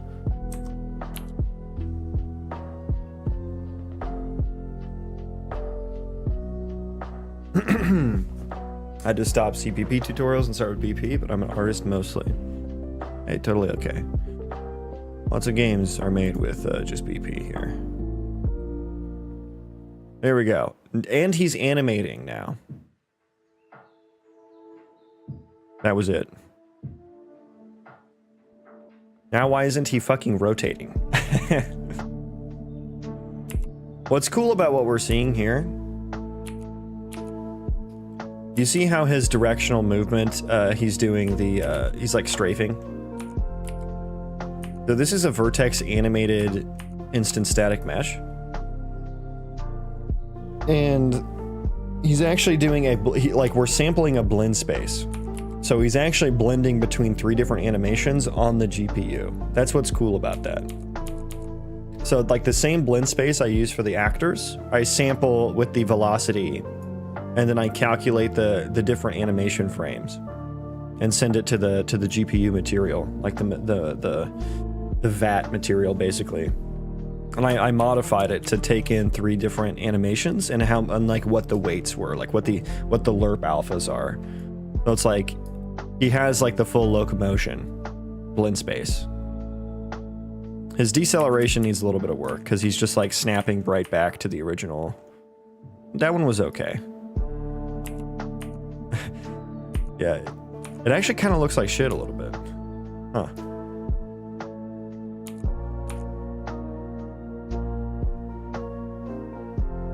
He is a little slidey.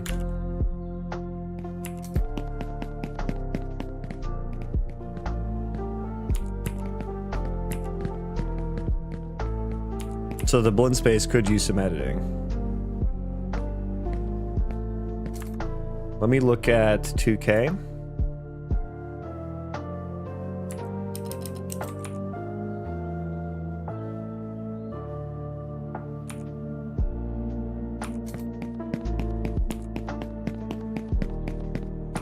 We're still running everything on the game thread, so it's going to be a little, still quite unperformant.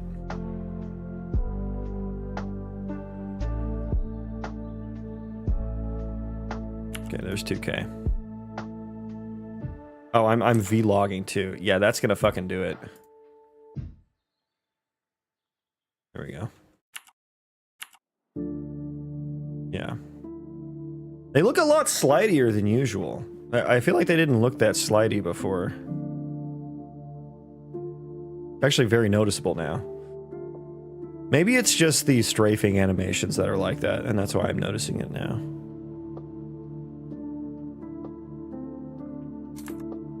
Okay, but I think this is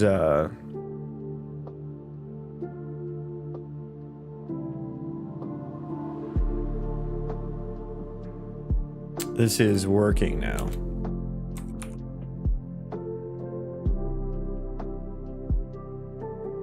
This is disgusting, and I need to refactor it. But we're gonna do that at a different time.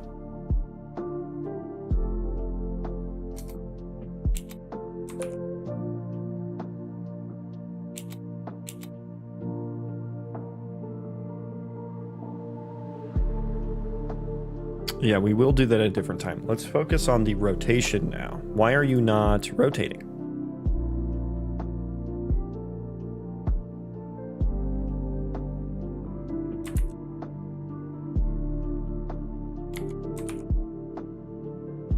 No, I said one entity, please respond. Thank you.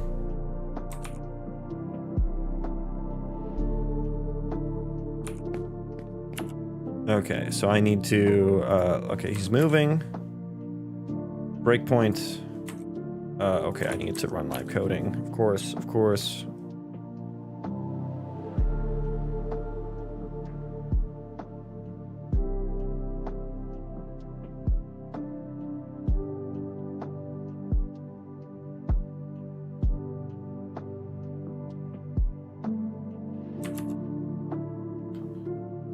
Okay.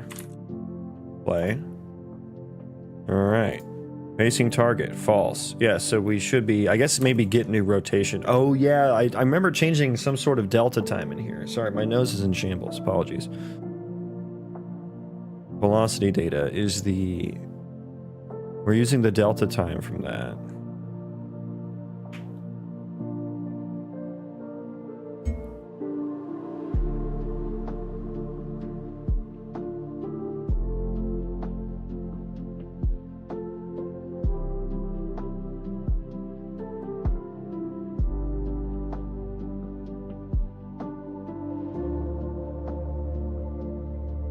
Yeah, and that should be a very similar delta time.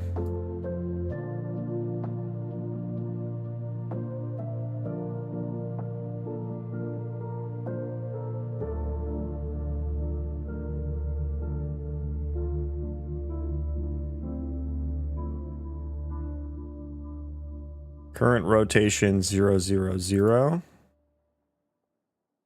Target rotation, okay. That's looking okay.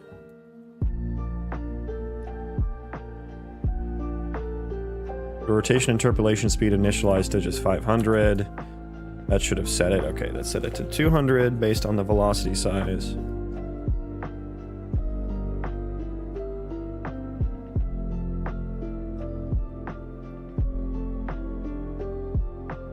Smooth target yaw angle is like barely anything.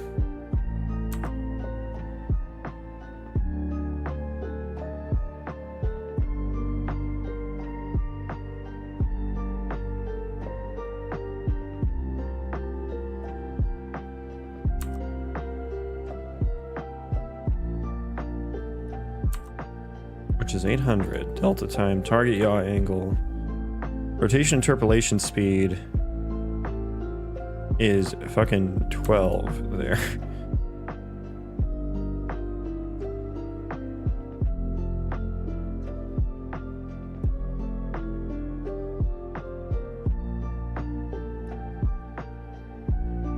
interpolate angle constant, so that's not, we don't care about that.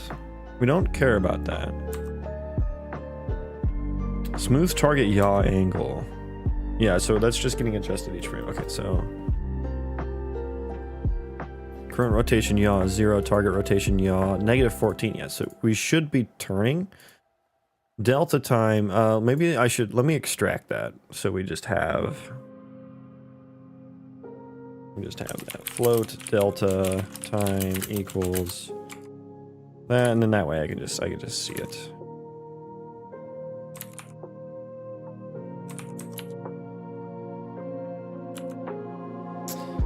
What you doing here? I am refactoring my ECS system, and we're fixing a bunch of the gameplay logic that broke because of the underlying architecture refactor. Refactor? Yeah, sure. And what I'm doing right here is trying to fix the rotation interpolation for my entities here. Do not seem to be interlerping properly. The new rotation just does not change. That is the issue. Now, what is delta time? Pray tell. Just it's an incredibly small number. It's a stupidly small number. Let me grab the input velocity data as well. And we'll try that delta time. I think this is going to be basically the same. But yeah, that is just such a small number.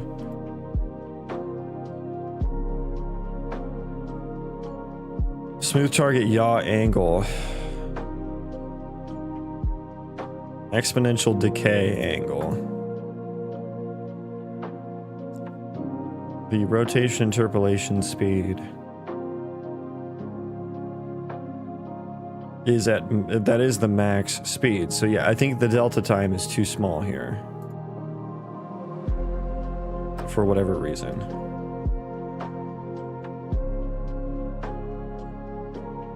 Current location, arrow end. That's the green arrow. Okay, so I can look at that as well.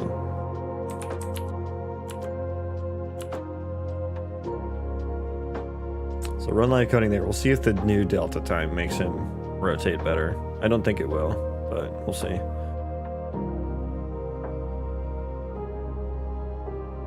Oh, you know what? I wonder if velocity processor runs first. And so the delta time when it gets to the move to processor, it gets set in the velocity processor, and then these run synchronously. So I think that actually will work. Check this out, delta time. Yeah, that's a much larger number now. Yeah, that was it. That was the issue. You did face a different direction. Let's see if it's like too much now, though.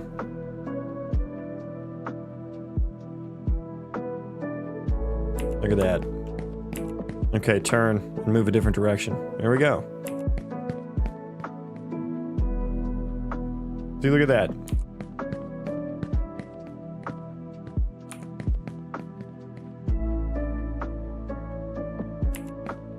Let's make sure the actor version works.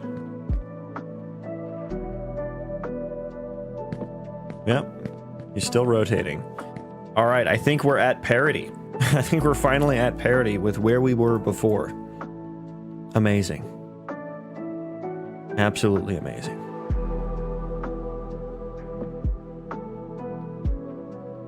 There's so many things that I still need to do to fix the system.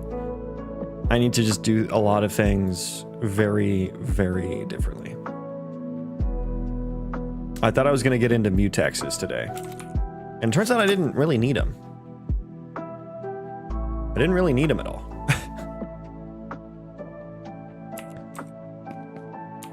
But I guess I should just start kicking things off to the background thread and see what happens. And then I imagine we'll get the mutexes and stuff. We'll get into the desire for those. Should I just try that real quick? I think I have a little bit of time before I have to go.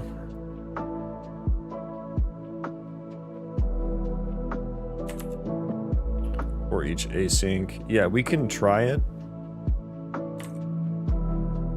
Right now, only the target processor. Well, okay, so hang on. This is going to be the big one here. So we're now going to change this to...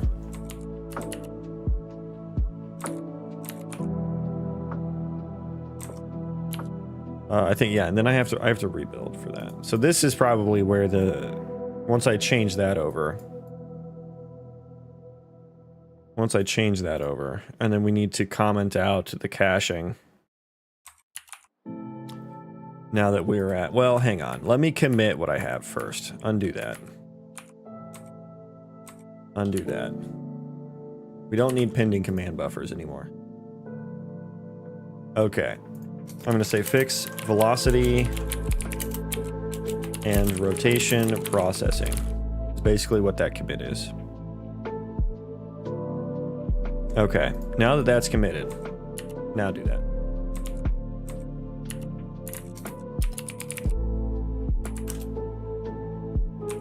Okay, so now let's do it. Does he have a skeletal mesh in actor state? Yes. Yeah, when you get close, he turns into a skeletal mesh.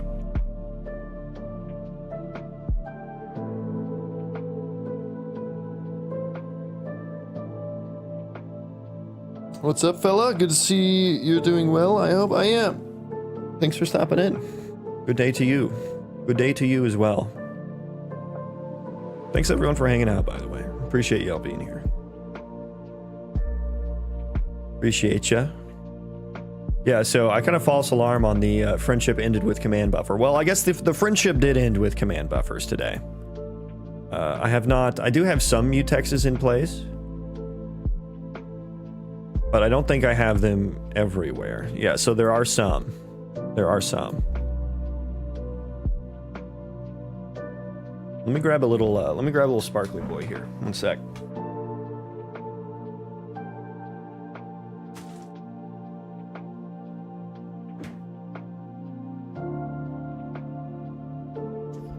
All right, we're back. I have a nice orange mango.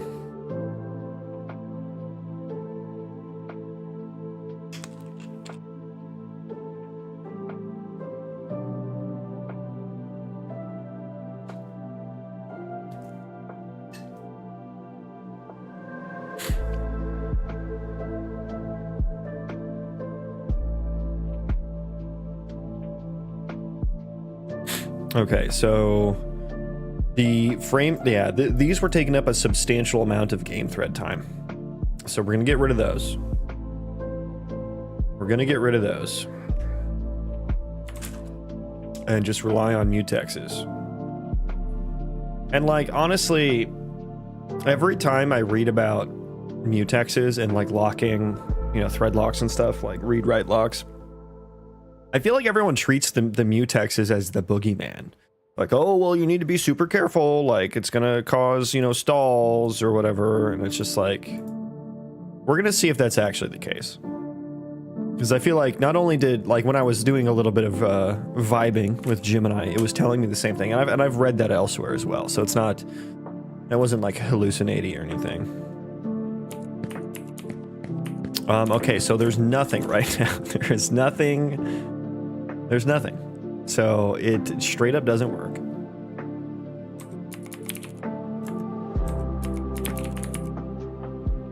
The generate frame data cache. Let me...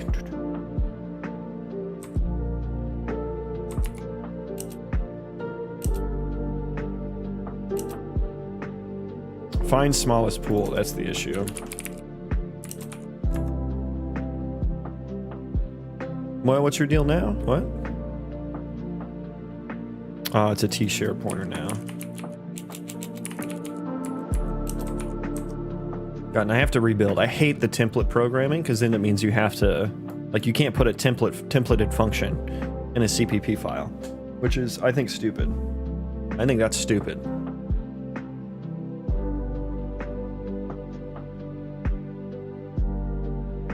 So every change I make, I have to rebuild it.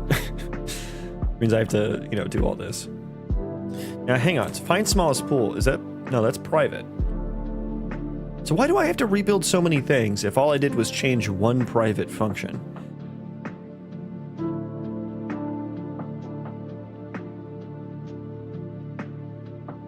Riddle me that. I feel like the compiler should be able to figure out that none of this other shit needs to be compiled.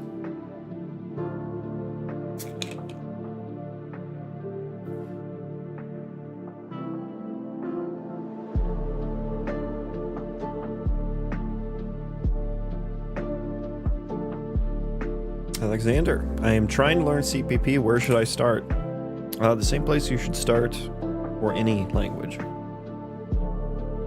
By figuring out how best you learn.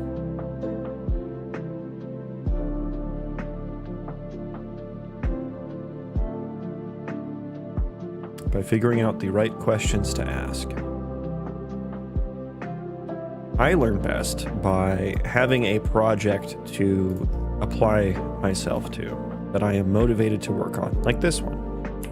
Okay, he's working still. Wonderful. Wonderful. I found that I don't learn very well from tutorials or courses or anything like that. I need to actually apply the knowledge and not just follow what someone else is doing.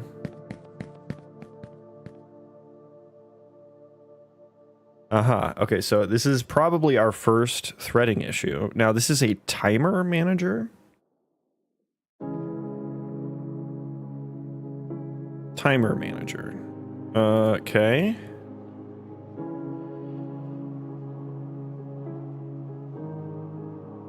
Was anything happening on the background thread at this point? I don't see anything.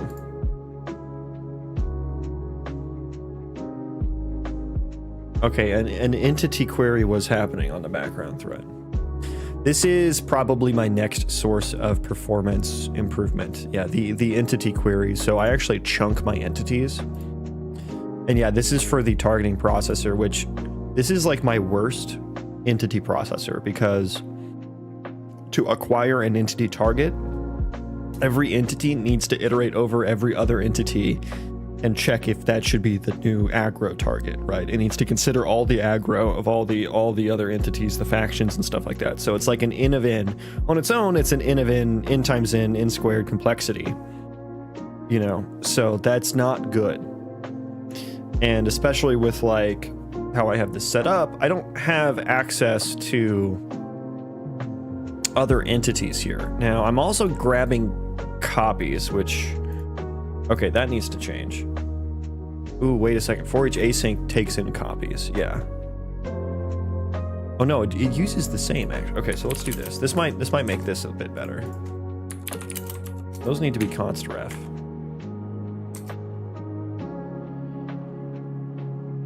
Oh no, they don't. They need to be, wait, they need to be ref? Transform data can be const ref. Ability system, what are we editing here? Oh, we're doing set current target. Yeah, okay. Combat data. Why do you need to be? Your copy. Yeah, combat data can be const ref too.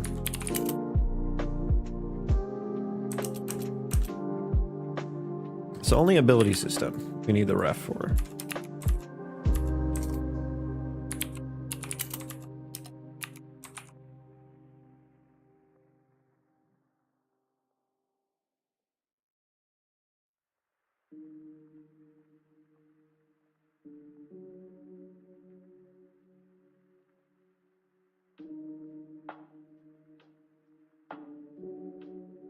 Okay. Yeah, set current target, non-const. Non-const. Ooh, guys, I just got the chills. Y'all ever just get the random chills because you had like a... It's almost like I just had like a background thread thought, like a subliminal thought, where I was just like, dude, I am so excited to get this ECS refactor done and start like chunking out some gameplay. Some gameplay logic. I am very excited for that. Okay, so let's rerun there. I don't think that's going to fix anything. It is going to help, though. It is going to help.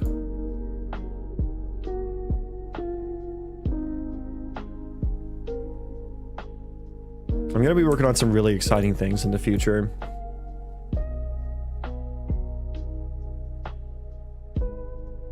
The Colony Sim stuff is just going to get so much better. Bro, you seem hyper caffeinated today. I guess it's just, you know, I actually woke up kind of super early today. And so it's just like I've been awake for a while, because usually I'm only awake for like an hour before I start stream.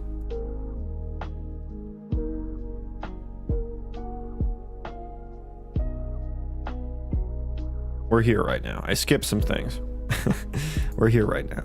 Colony raids. Oh boy, shit's gonna pop the fuck off when we implement colony raids. Oh, that's gonna be, there's gonna be kind of a loop there. I think that's when I get to kind of a loop, like an actual gameplay loop.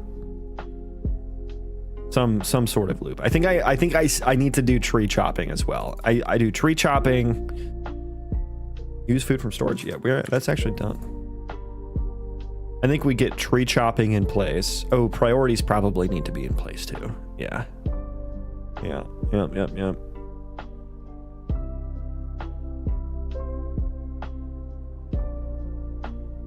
Yeah, and recruit random colonists in the world. I mean, I guess technically we can do that. What do you think of Nano Banana? I actually didn't realize it was a thing until yesterday when I accidentally prompted Nano image, or yeah, Flash image. And like I was prompting it for the entity system refactor, and it gave me like an image. It gave me, I was like, what the fuck? Why? Yeah, I mean, it's just more innovation. I don't see it as anything like groundbreaking or anything like that, but it just seems like a better version of the things that we already have. Better, faster, you know. Google is, you know, I'm a bit of a shill for Google. Bit of a shill. See it there. Okay, LOD data, we have a, I believe this is a exception, right? Yeah, so this is on the game thread, we were accessing an LOD. Did we access that from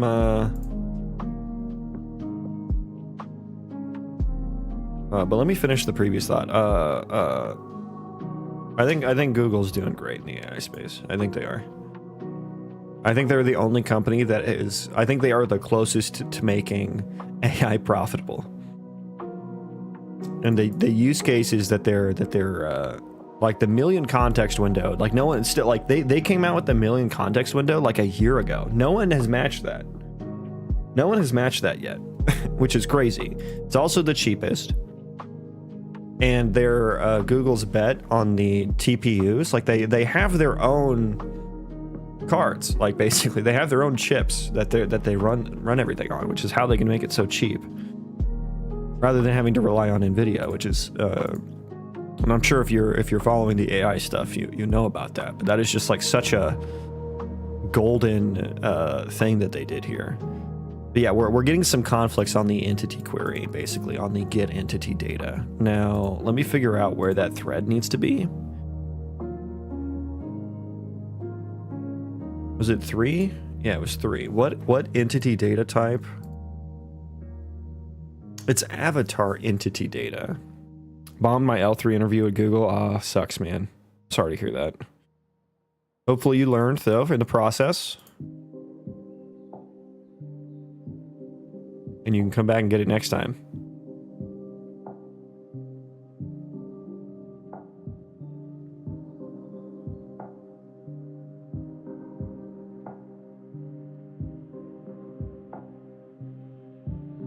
What's the cooldown period at Google for reapplying? I'm not sure. You'd probably just have to look that up. It's probably like 6 months or something.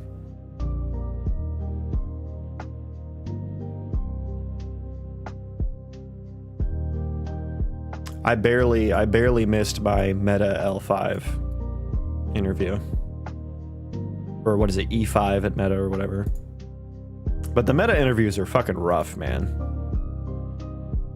Not that I actually would have accepted the offer, but like those ones are particularly rough because like you have to answer 2 like leak code medium to hard questions in 45 minutes. So it's like you get 20 minutes per leak code question, which at that point, like you have to have seen the problem, basically. That's memory at that point. That's not like, to me, that's not actual like problem solving skill at that point.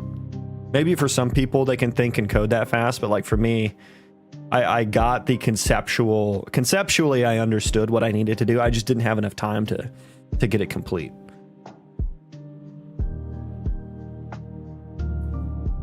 For some of them, and that was my interview feedback. It's like you basically, they say, yeah, you didn't complete the code in time, and I was like, even though you show that you had the right approach. I was like, that felt like I barely missed it, you know, which is fine. I don't know that I would have accepted the offer anyway, but Google, Amazon, Meta, Apple, which do you think is the best place to work? Well, it's definitely not Amazon or Meta, I don't think. I think it's either Apple or Google.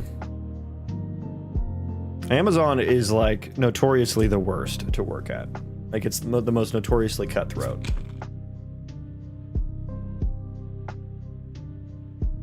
Meta, I think better than that, but still super stressful from what I've read.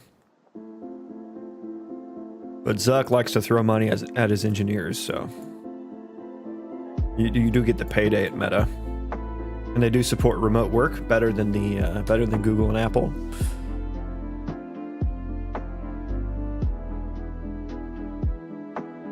Yeah, okay, so I'm locking here on get entity data, and when I'm here,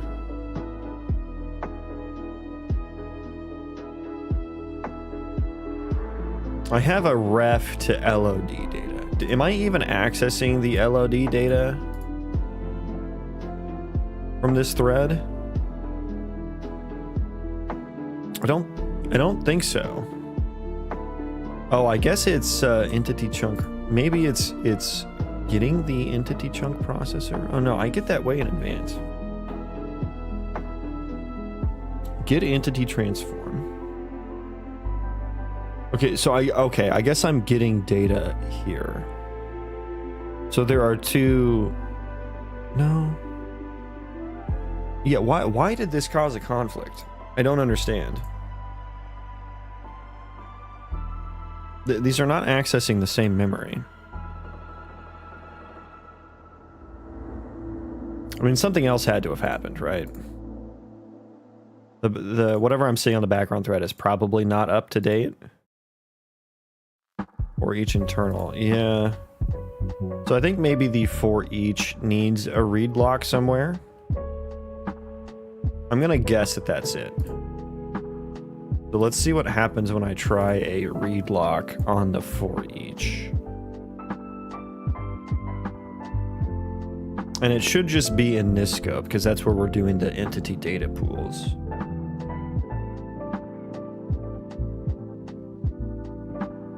So I think I can do F read scope block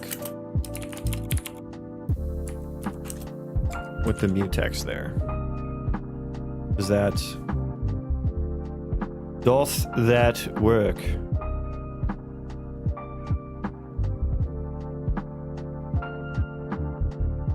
I did get into a little bit of mutex stuff here. And this is a read-write lock. It is indeed.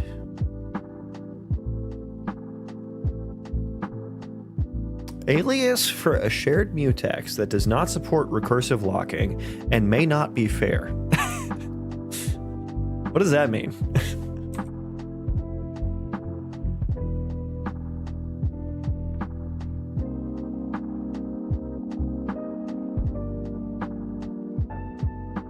What is recursive locking?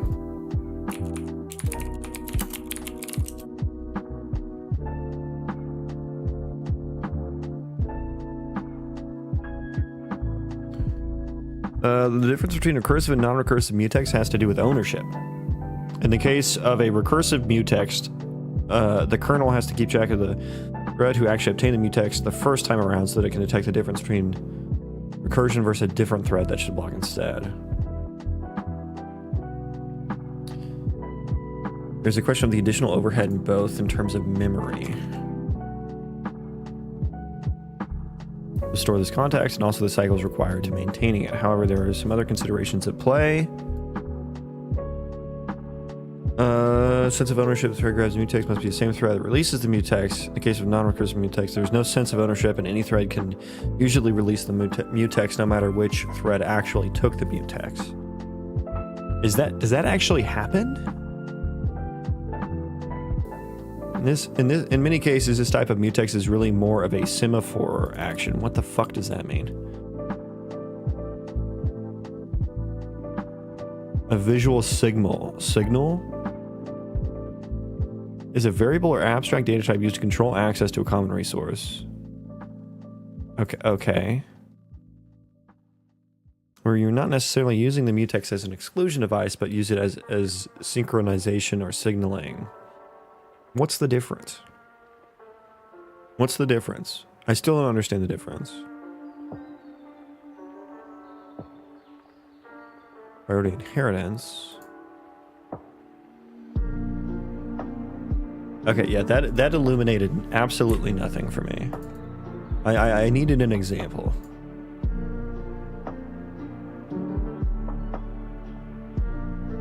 Okay.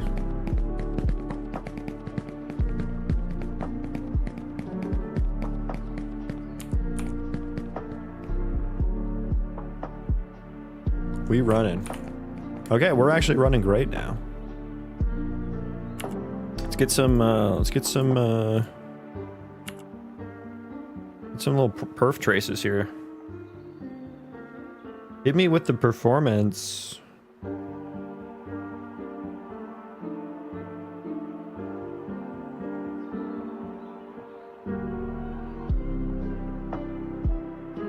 I'm just gonna let this soak for a bit. Or maybe about a minute or so.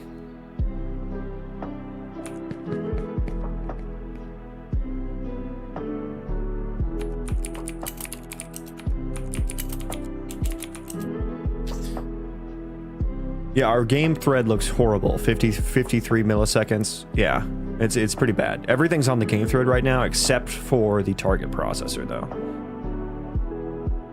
So yeah, that's gonna be the case. But it is surprising that I can run all this on the game thread. In my old system, putting all of it on the game thread would run at 1 FPS. Literally less than 1 FPS probably. So really, really big performance gains already.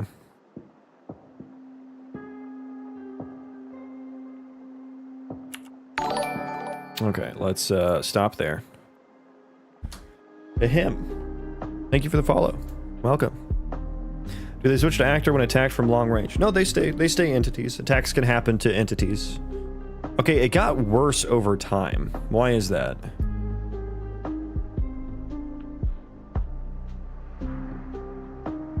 And where did my scope traces go? Wait, hang on. Where did my scopes go? Did my vibe coding delete that? I think they did. I think the vibe code deleted it. How dare he? How dare you, sir?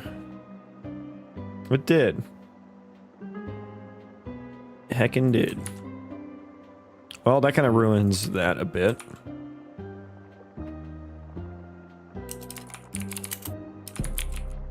For each scope, there we go.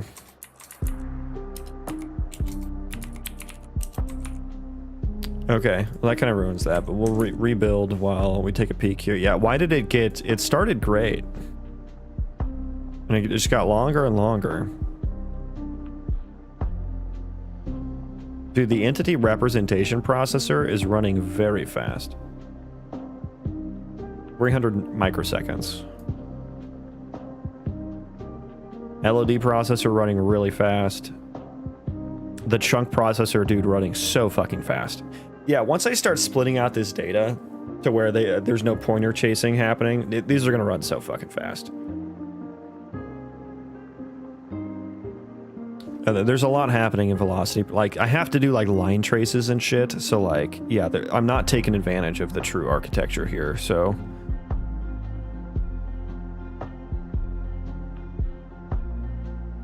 Yeah, and you can tell the ones that do take advantage, like, yeah, 300 microseconds is nutty. Nutty.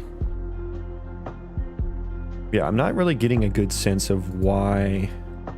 Oh, I'm seeing timer manager. but also just the entity subsystem itself is just taking longer. The velocity processor is taking longer, it seems. Yeah, I'll get a better sense now, so we'll have to rerun that because my trace scopes were not proper.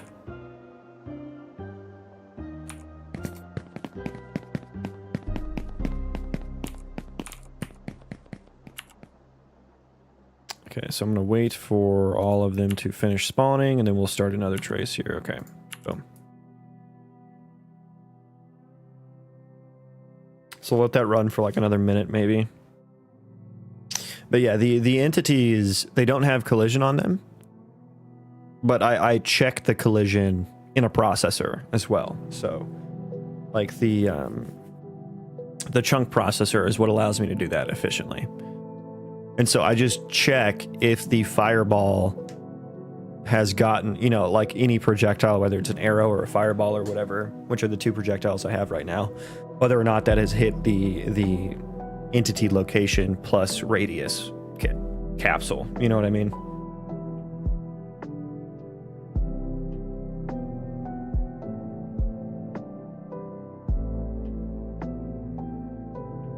So yeah, the combat can still happen to instance static mesh entities.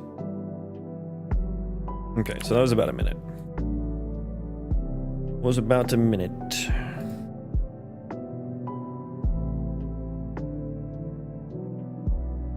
Yeah, so it definitely is getting longer over time. So we'll need to check in on why that is. Okay, velocity processor, 3 milliseconds.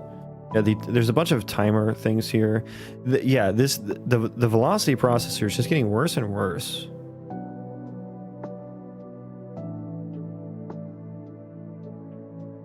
Are all of them, or is it just the velocity processor? So we have chunk processor, 400 microseconds there, versus, yeah, it's about the same. And then what is this? What is this gap right here? What is that gap? How much more performant are they compared to actors? Oh, I mean like 100 times. I mean, it's crazy. When I first was starting this, I was doing just actors with behavior trees, and like I got to like 10 actors and it was a problem already, you know, especially with, I was using the ALS character, which takes up a lot of game thread time to animate as well. And so now that I have state trees, which don't take every frame like behavior trees, and I don't have actors or skeletal meshes, and all the animation calculation is done on the GPU, it's like, I mean, you can see I have 2,000 entities, and it's running better than 100 actors were. That's how much better. It's like vertex animated. If you can get a high fidelity vertex animated static mesh, like you should do so. You know, and like for a lot of games, like once they're far enough away, you don't even need a high fidelity version of it, right? Like you can just put some really like bare bones, like mine are pretty high fidelity because I sample a blend space in C++. Used to do it on the background thread, but then I can get the 3 animations that are in the blend space for locomotion, and I can send all 3 of those animations to the GPU along with what their weights are. And like that actually gets a pretty high fidelity animation for me. So I can show them pretty close up. But like you don't even need to go that far. You can just play one animation. Once they're far enough away, it doesn't even matter. That kind of blending does not matter once they're far enough away.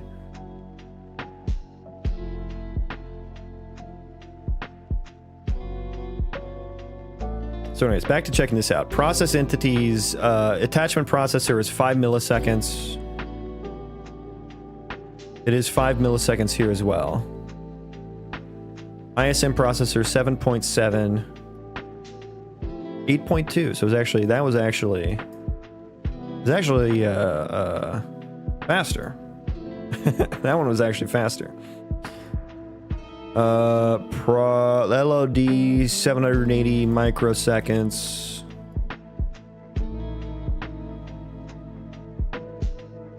Yeah, about the same. Move to 8.9 versus move to 1. Ooh, so the move to got slower as well. Interesting. Interesting. Were there actors? Were there actors involved? Representation processor 330 microseconds compared to 390. Yeah, so about the same. And then state tree 2.2 milliseconds compared to 6.5 milliseconds. Okay, so state tree got a lot slower too.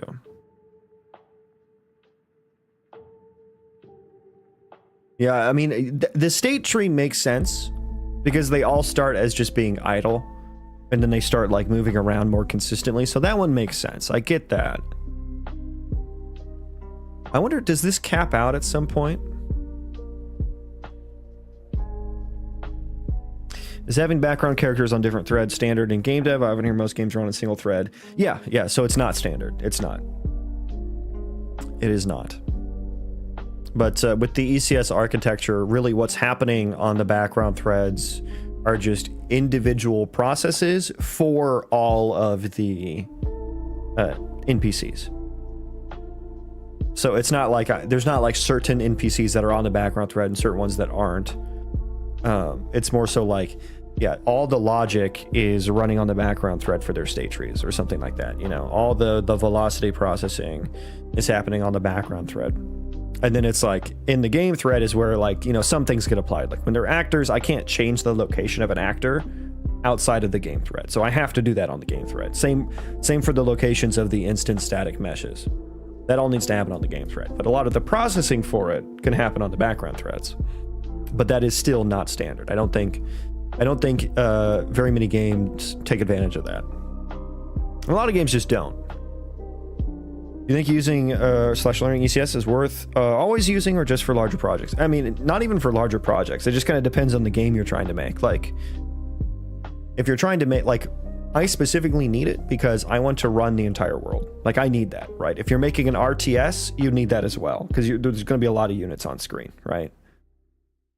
So there are certain games that you need to do something like that for. And then there are other games that, like, you just shouldn't... you know, like a Witcher or some like, you know, Skyrim, maybe like an RPG game where it's just like, there's never that many actors in a single place. Like you probably don't need to worry about it and can focus on easier performance improvements. When do you plan to publish on Steam? Ask me again in 5 years and then maybe I'll have a plan. Okay, so move to... Yeah, and I guess it makes sense for move to and velocity being larger because there's just more moving around at that point. Let me grab some aggregate values. Let me just look here and compare. So we have target processor.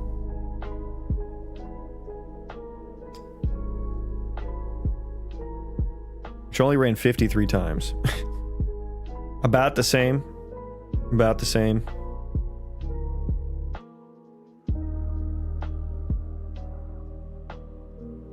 I need the for each one.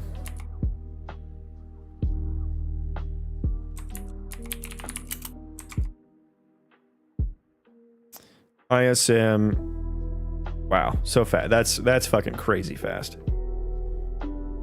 Wait, so the median and average were fucking 0?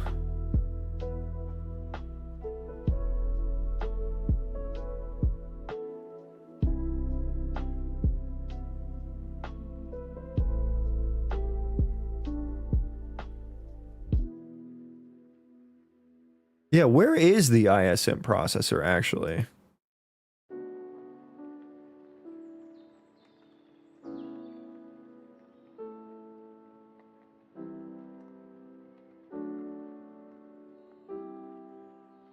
Is it actually that fucking fast? Oh no, it's right there. It's what? Why is it showing as 0 for the median and average? Yeah, that's pretty disingenuous, I think. Move to median is 5. Max 50. Yeah, I think I need to let it run for a little bit before I start. Because, like, yeah, what was happening here on these frames? Like, nothing. So all these frames are like, here, let me grab it from, like, here.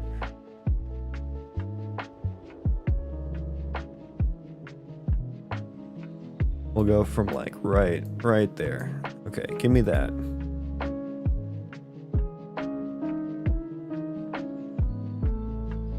I see. There we go. That's a lot more representative. That's a lot more representative of what I'm seeing. Okay. About 8 milliseconds there. Move to 5. Okay, I mean, fair. Velocity also 5. That got better, which is weird. Yeah, I think I need to let the state tree run for a little bit because they all start as doing nothing, and then they're all idling at like the same time and shit. Attachment processor is actually working now. State tree. LOD processor is so fucking fast. Representation processor is super fucking fast. So same with chunk processor. Okay, so it's velocity, move to has a tick as well, but that shouldn't have ran.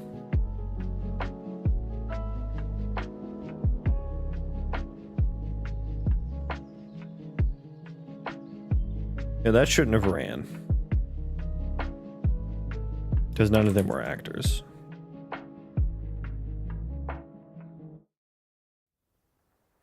But yeah, the mutex seemed to work.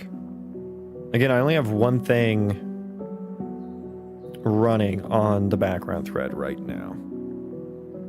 State tree, I can kick that entirely to the background thread. And I intend to do so. There's pathfinding that happens in there and stuff. Yeah, that's always going to be on the background thread, I think.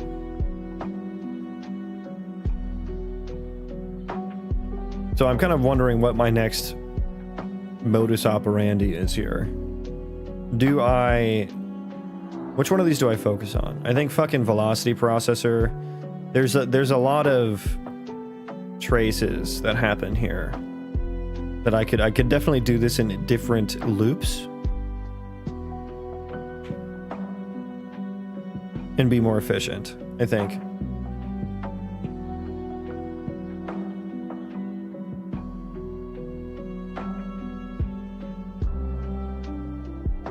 Attachment processor. I'm probably going to fold that into ISM processor. ISM processor, 9 milliseconds on the game thread. Yeah, yikes. Let me look at ISM processor. Yeah, this is where all that sampling is happening. Yeah, okay.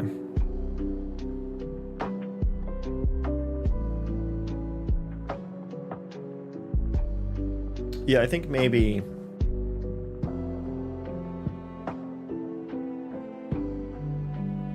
Yeah, that takes a lot of data. So, yeah, there's a lot of things that could be optimized.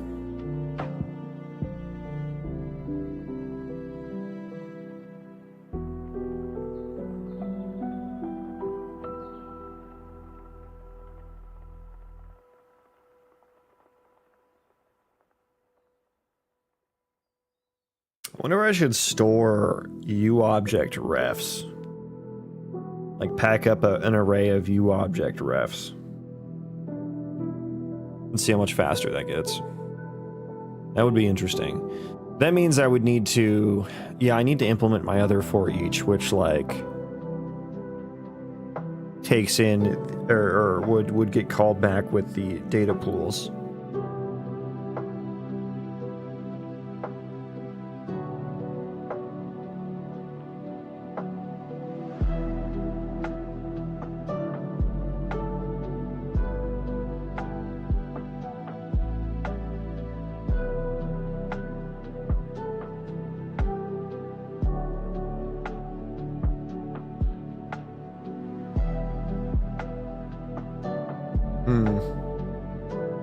I want to do there?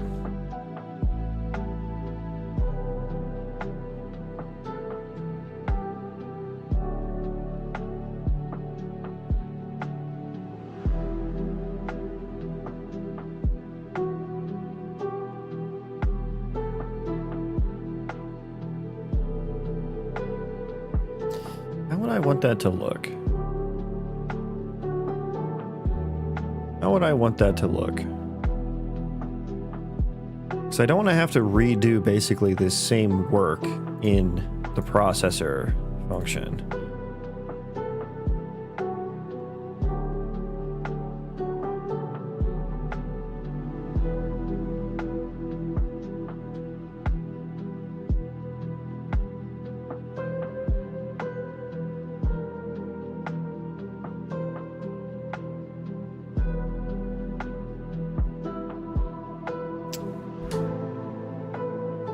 It would be really nice if my processor functions could just get, instead of the individual entity datas and the entity, I want each of these things to be an array. But I guess the issue is they're not always going to be at the same index. Like, the entity is not always going to be in the same index in each array.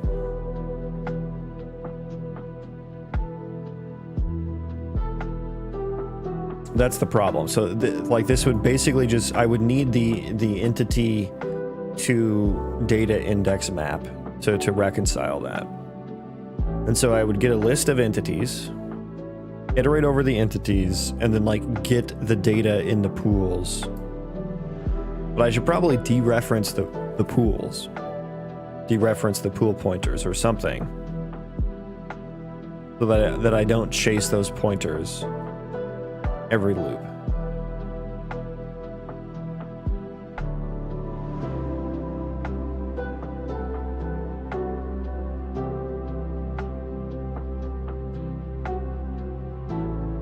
And then that way, if I have that, then I can do a loop where I do all the inefficient stuff first, like grabbing this animq pointer off the proxy actor, shit like that.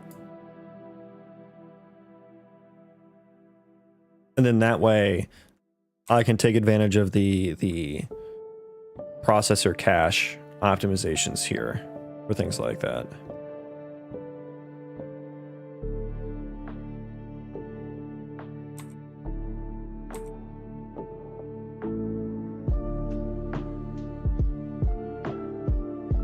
Get current. Wait, what even happens here?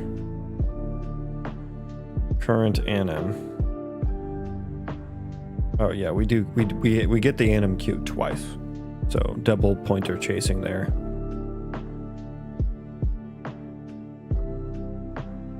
Yeah.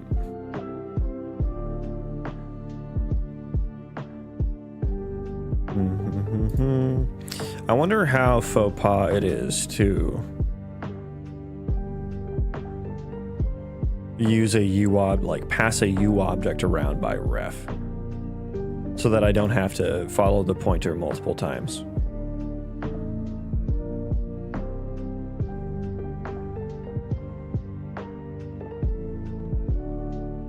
I'm curious as to like, so let me,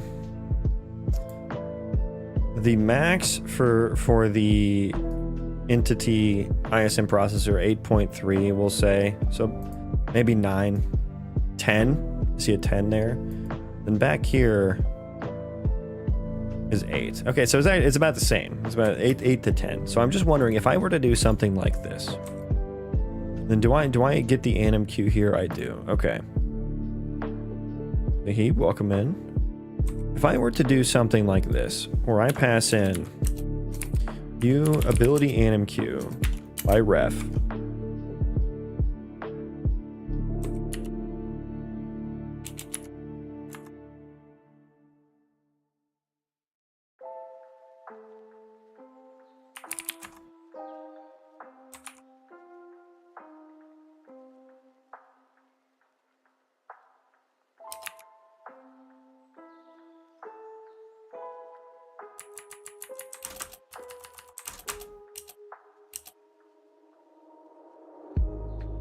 and what if I just like animq just dereference it. Well, let's make sure we can do that. If NMQ, we'll just make sure.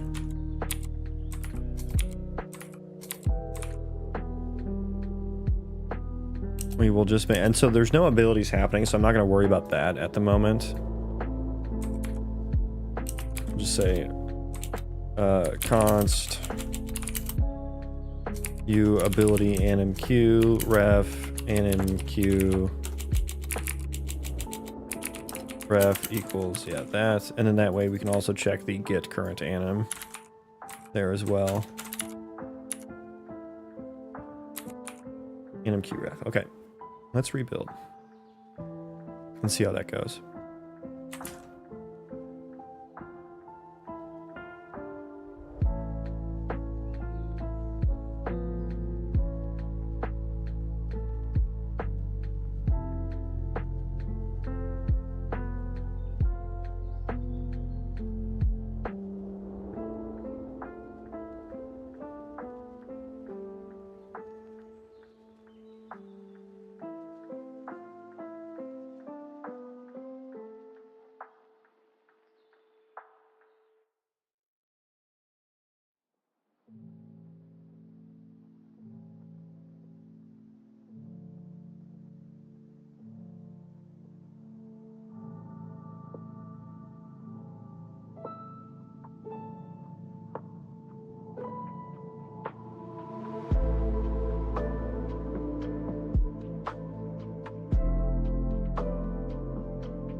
Okay, sorry about that. Sorry.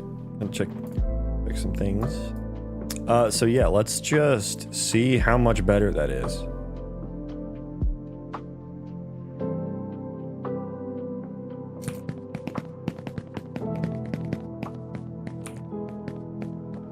Okay, gonna wait for everything to spawn.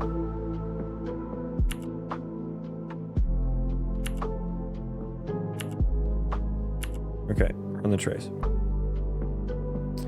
What should an intermediate developer focus on in today's AI area? I mean, I don't think there's any one blanket answer to that question for everyone. Like, that's really on an individual basis. Like, I think what you need to focus on as a developer is completely different from what someone else would need to. So you really need to, I think it's just always about like focusing on what your weak points are. And I don't think that matters as to what the current state of AI is today or not. And it also depends on what you're interested in, right? Like, if you're not interested in fucking embedded systems programming, then you shouldn't be trying to get good at it, right?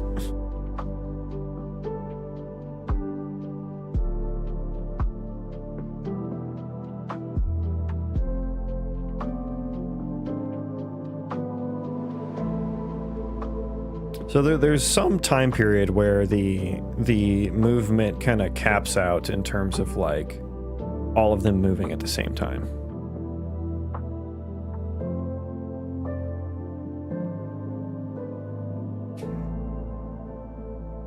So I might let this run for 2 minutes here.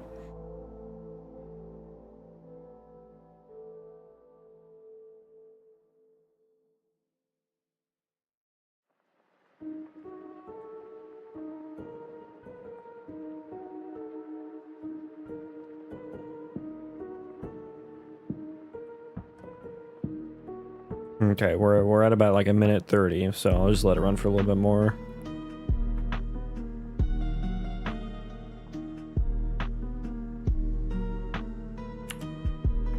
Okay, stop. So an entity gets close and switches to actor, it's still a part of ECS. Yes. The actor is just a facade, right? Like, it's not the actor is never the source of truth. The ECS system is still the source of truth. Bro, look at that. I mean, it's 7.8 milliseconds here. So that shaved like 2 milliseconds off. Just like that one pointer dereference. If I'm under, let me take a macro level view here. For each process Well, I mean, that I was expecting that to kind of fail at some point, right?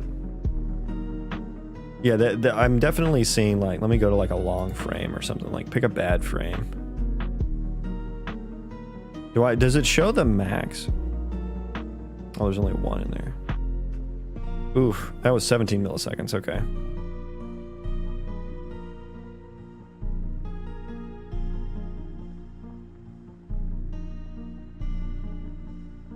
I mean, I don't know. It did seem to get lower, maybe? I don't know. Actually, it's kind of hard to tell how much that affected it or not.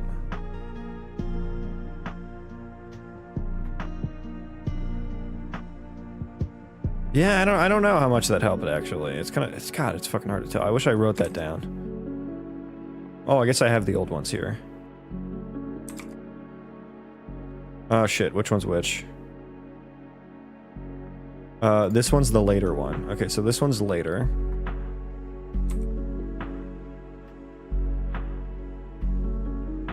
Okay, so we're gonna go from like right there.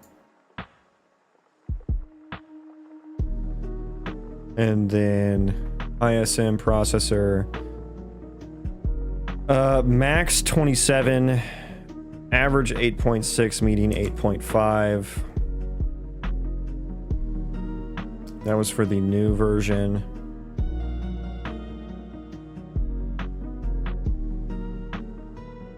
Max 14.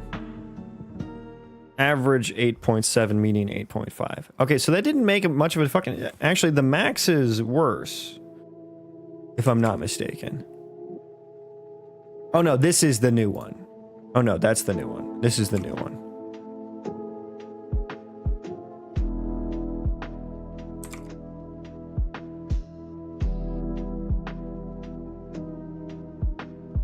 Why? Why is that worse?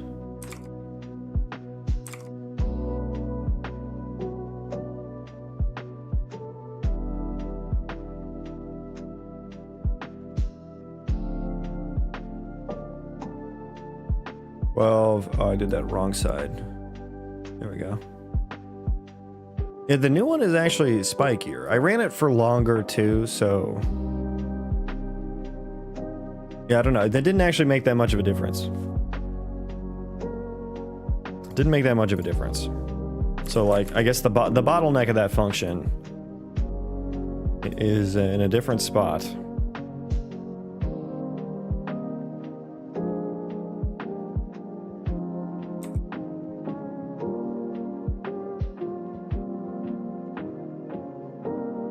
Yeah, I mean, these are basically... Okay, so instead of doing that, pass everything in as entity data. Ugh, I gotta go to work. I can't do that right now. Can't do that right now. I want to, but I can't. I have to go. I have to go. Who's streaming right now?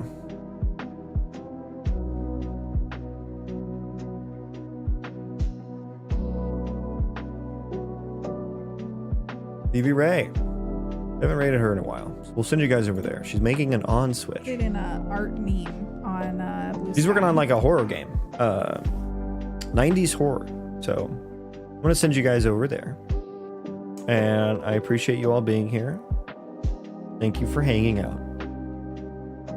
Long weekend this weekend, no work on Monday, so hopefully lots of good progress to be made on the ECS system this weekend. Hopefully, maybe can we round it out by Tuesday? Can we? I don't know. We'll have to see. We'll have to see. But until next time, take care, everyone.